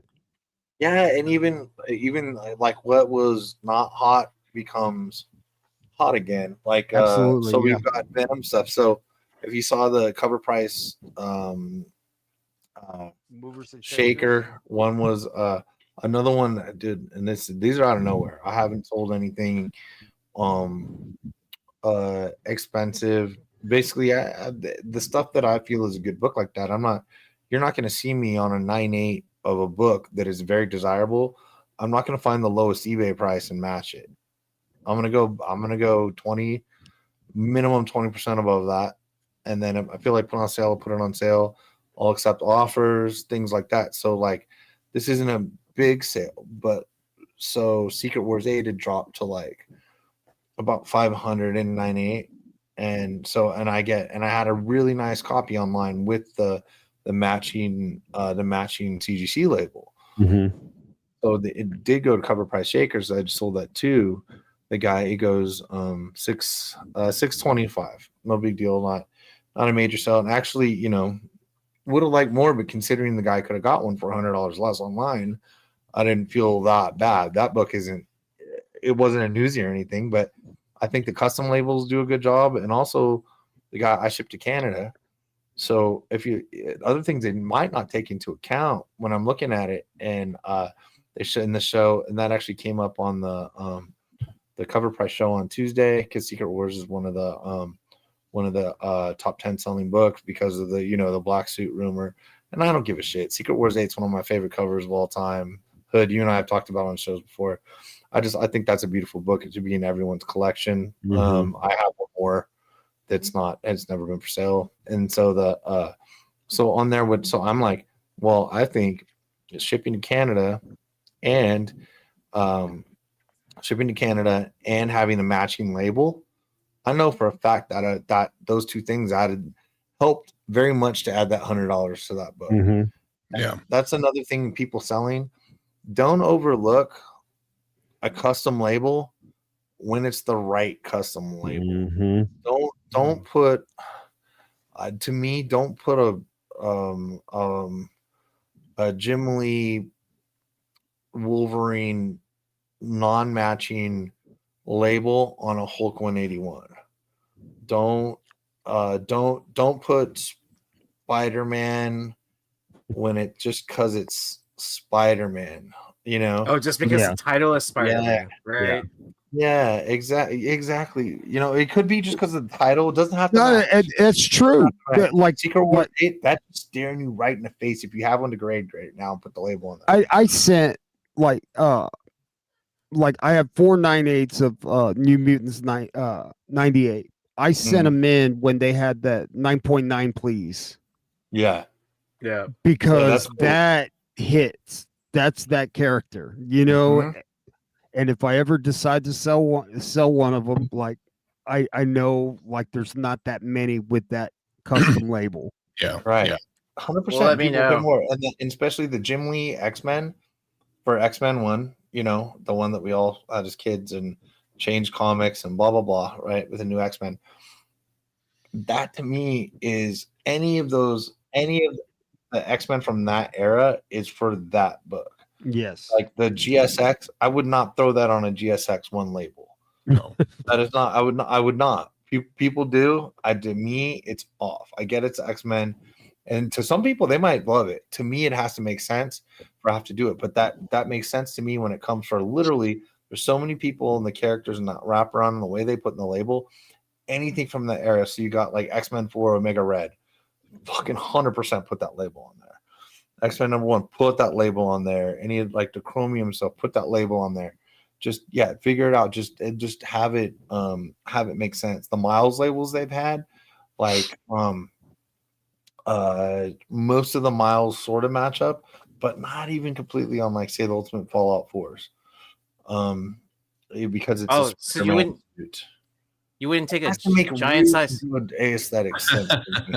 You wouldn't take a GSX1 homage and put a GSX1 label on it? No. Does that make No, sense? they have that custom Right. label, J. Scott Campbell Black Widow label. Have you seen that? Yeah. Yeah, I did Right, see that. so- It doesn't even, to me, that doesn't even make sense. Of Which one? For who? J. Scott Campbell is J. doing Scott a Campbell? doing a custom CGC label, Okay. and it's Black Widow. Yeah, and I'm ready to go. Like, Okay, then to yeah, me- for that, yeah, or Yeah. anything that he drew Black Widow on, But or that makes sense. Like if you have a Wolverine key, like in the costume matches, like yellow, brown. That's to me, that's why that's okay. Different versions from the same era, sure, that can make sense.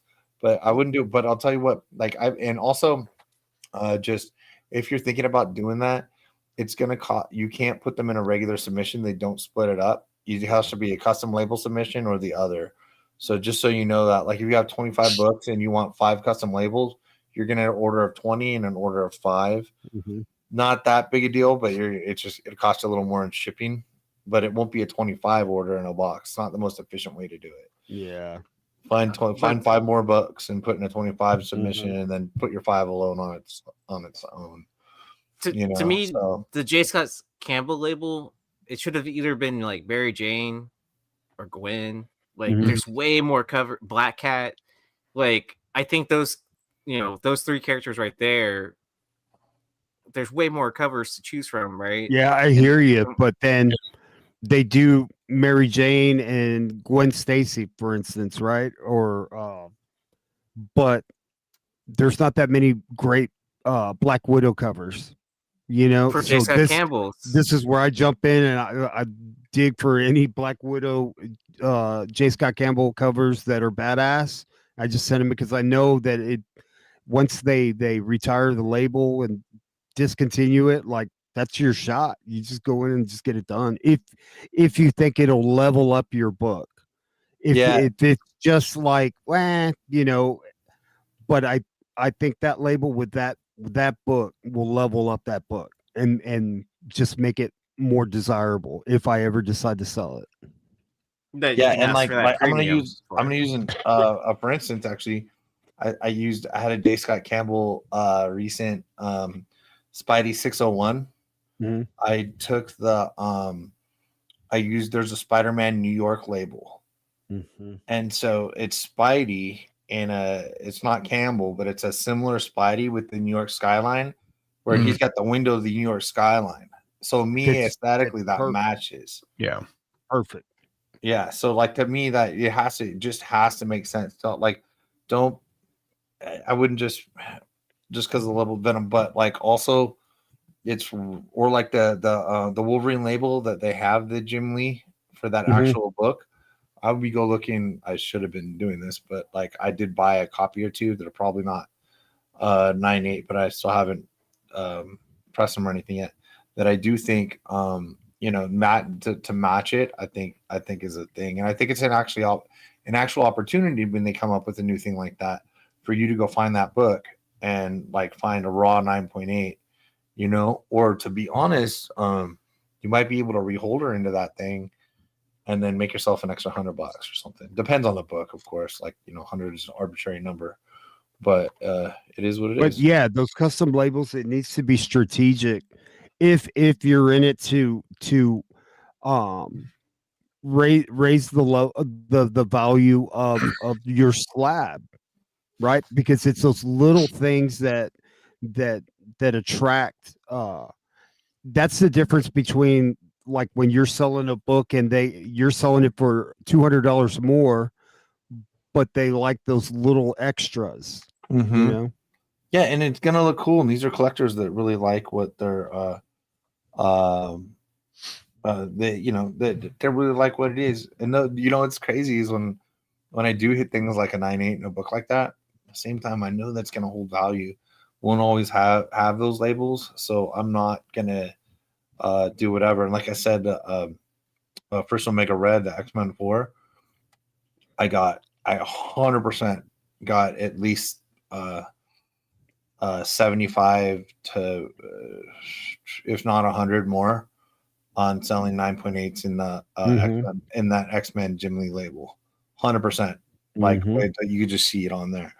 And it's funny because that's the other thing, like now that everyone's differentiating, the sales are cover prices, the other ones are cover price, all you need. The other ones are you can they'll differentiate between that. But like I said, with the Secret Wars 8, I like making the price go up on that. But shipping to Canada and a custom label definitely got me more money. Yeah. Just it's little things like that. But just pay attention to your nuances if you grade. Yeah, it's like that Blue Monday in a 9.2. I'm looking at just because of the auto, and I'll disregard a 9.6 and think that 9.2 is a better value. Yeah, and you're a Campbell fan, so to you, you're not buying that book to flip it. Absolutely, But it's going to PC, what I mean? man. You do well in comics, dude. 160, 170, whatever you were gonna pay. That puts it right into your collection. Then you don't have to worry about it anymore. Someday, if you have to sell it, you'll at least get that for it. And then if not, it just makes you happy, and you're the only one with a signature that cool on it. Either that, be tempted to crack it open and get JSA to authenticate that signature. I'm not worried about a witness. Yeah. Right. Then I got an authentic blue and possibly a 9.4 instead of a 9.2. Dude, and I've spent so much time every time he had sales scouring JSC sites, because you have to, if you click on the book, you have to go to the, especially when time is of the essence. Warehouse finds, sure. Yeah, like you know those there. When you have to go in there, you have to go and hit the drop down to see which version of that book is available, whether it's a signed version, the unsigned version, or whatever. And his unsigned versions cost more, and I mean less, excuse me. And then, but also those are the ones I'm able to blue label in 9.8. And his books come perfect. They come perfect. They have for years. That's like buying from J. Scott Campbell's store is the most likely place on the internet that you're gonna get something with Marvel paper with a 9.8. Raw 9.8, obviously. So yeah, like that's it. So I have so much of my Campbell stuff. I could have bought having an idea JSA would have came in, I would have bought a lot more auto Campbells than I have. But also the cool thing is I got a lot of auto Campbells I could just send in. Yeah. So it's not that expensive. It's only $30-something a book for dealer price. So and whenever he has his mystery boxes on sale, like that's where you just like get two of them, because like every time I've done it, it's been loaded with autographs, and it's supposed to be like the opposite. It's supposed to have the autos is maybe 2 or 3. Like I've hit one that I've had 5 autos come out in there. 100%. I did with those eight book mystery boxes, dude. 100%. How much are they, Daddy? How much does he charge for them? When they go on sale, 89. Wow. Yeah, 89 when they're on sale.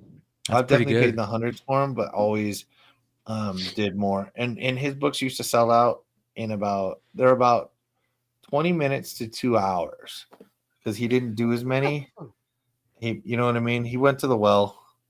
I don't think his classic work has dropped off in value, but some of those, when it just like I was bitching about the no background earlier, when I was like, finally a background I can draw with a ruler. We can see that. But man, I hope I don't have West Nile, dude. Because the mosquitoes here, man, they hunt us Hispanics dirty, man. Monkeypox for sure, dude. Yeah. Where you been on the weekend, dude? Where you been? The mosquitoes fly low because they've been sucking the blood out of us Hispanics, and they're So before we call it a night, I want to ask you guys, do you guys have anything coming up? Any of you guys have anything interesting? Any sales, any cons? What you guys, and Sean, Leg, Clutch? Just I got New York Comic Con. We're getting ready for all that stuff. Got some really fun stuff with eBay in the works. Hell yeah. Jessica Campbell? No Campbell on this one. I think, but we're talking. So When is Bro, New York? When is it? You and Campbell talk? I mean, I talked to Bro, here's that phone sex hotline again.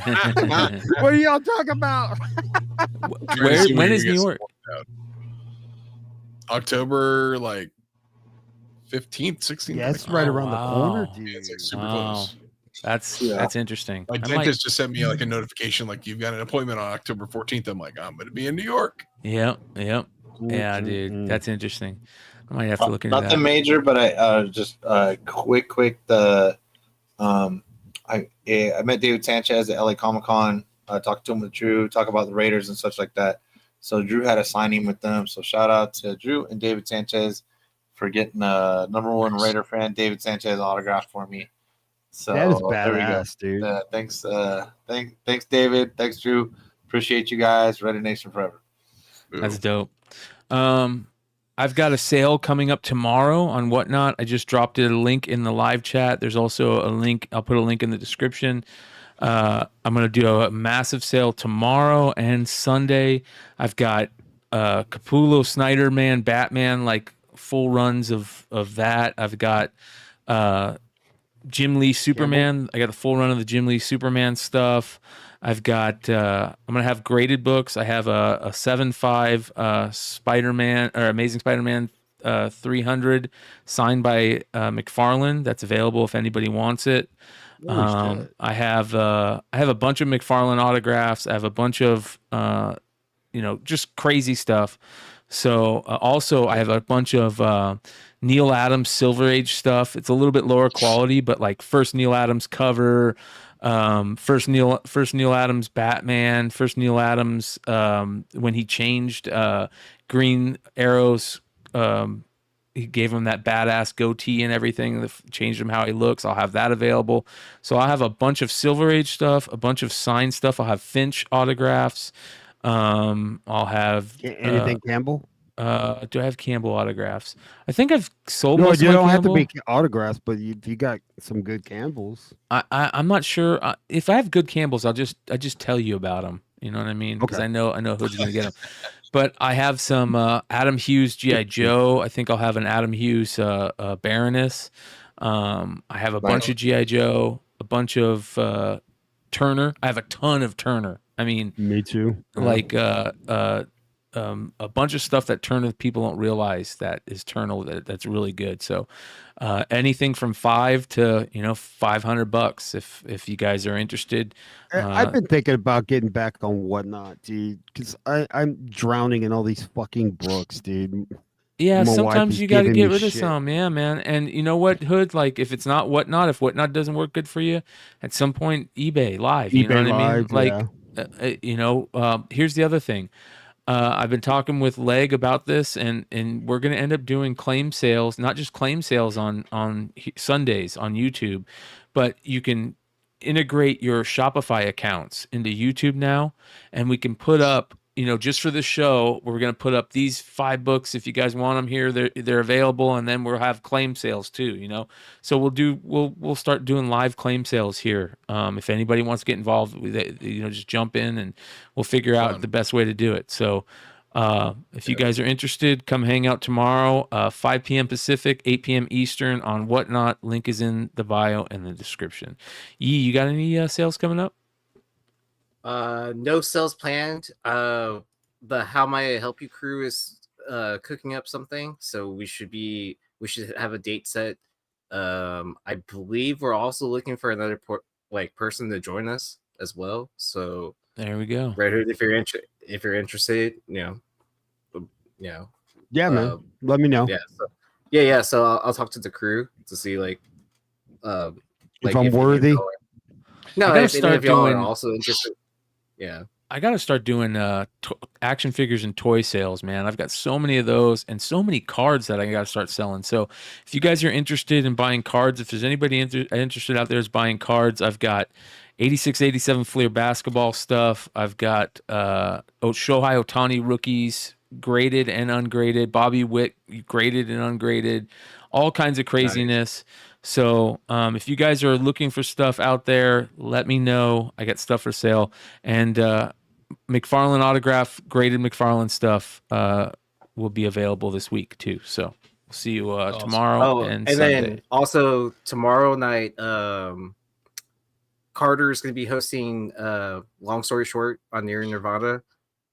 If you're in the Houston area, my band is playing tomorrow at the end. Ooh. It's $10 to get in.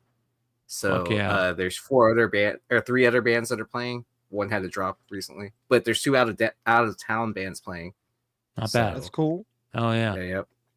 Early show too. I think it's doors are at 7. So speaking of Houston, I might not be able to make the show tomorrow because my nephew's playing high school football, and tomorrow's like the first game of the year. I saw there was a tiger loose in Houston the other day. A tiger, yeah, walking around some neighborhood in Houston. Yeah, that happened before. It was like someone's like pet tiger got like loose in the neighborhood. Yeah, Jesus. Like this is not the first time this has happened. So I wonder if it's the thing. Yeah, fucking Texas, right? I want to shout out Leg one last time before we end this because he got me into, even though I don't wear hats, I might have to start wearing them because Leg has all these badass hats and there's some great companies out here. But I'm from Nevada. I was born in Nevada and from the Las Vegas area and stuff. And back then they had a different minor league baseball team there, but now they have a new team called the 51s, based on Area 51. Bro. How fucking awesome is that? That's a badass hat. They're not new, but yeah, fuck yeah. Isn't you see Clutch and I have their Stockton Port hats on. Yeah. Oh, yeah, this is so dope, dude. You know what hat that I loved, and I had it, and I should go and try and find it again, was the Mudcats. Yeah, Mississippi Mudcats. Remember, so Mississippi Mudcats, and it had a Mudcat on it, and I had it, and I don't know what the fuck I did with it, man. Your boy the alien says that's my cousin. Awesome. That's awesome. So Houston has a minor league team as well. They were called something else, but now they're called the Space Cowboys. Oh, that's cool. And I found out that they have dogs at the park on Wednesdays. That's cool. And they also have dollar hot dog sales that day too as well. So so next minor league season, I'll probably miss a couple Wednesday shows during minor league season. Well, we have a cool team down here, the Hooks. So it's got the what do they call him? Rusty, the hook, Rusty Hook. So he's pretty. That's crazy, yeah, man. Dude. What the fuck? Yeah, Jesus. Oh, yeah. All Those right. minor league team names are really cool. They are fun. We used to go to. We have fall league. We have an Arizona Fall League here in Arizona where every October and November they bring in all the best prospects, the young prospects, and they play. And ever since they started that back in like 93, I used to go get family passes and you could take up to 5 people to every game. Me and my buddies would go and we would heckle these young up and coming people and it would get to the point where they would actually be friends with us and they would know who we are and stuff. But some of the guys would get so mad, man. You tell somebody to quit searching for nickels in the dirt so many times in a game at third base, they're gonna start throwing shit at you, man. So yeah, good shit. All right, much love, you guys. We'll see you tomorrow, whatnot, 5 p.m. Pacific, 8 p.m. Eastern, and then back on House of Stein on Friday. Adios.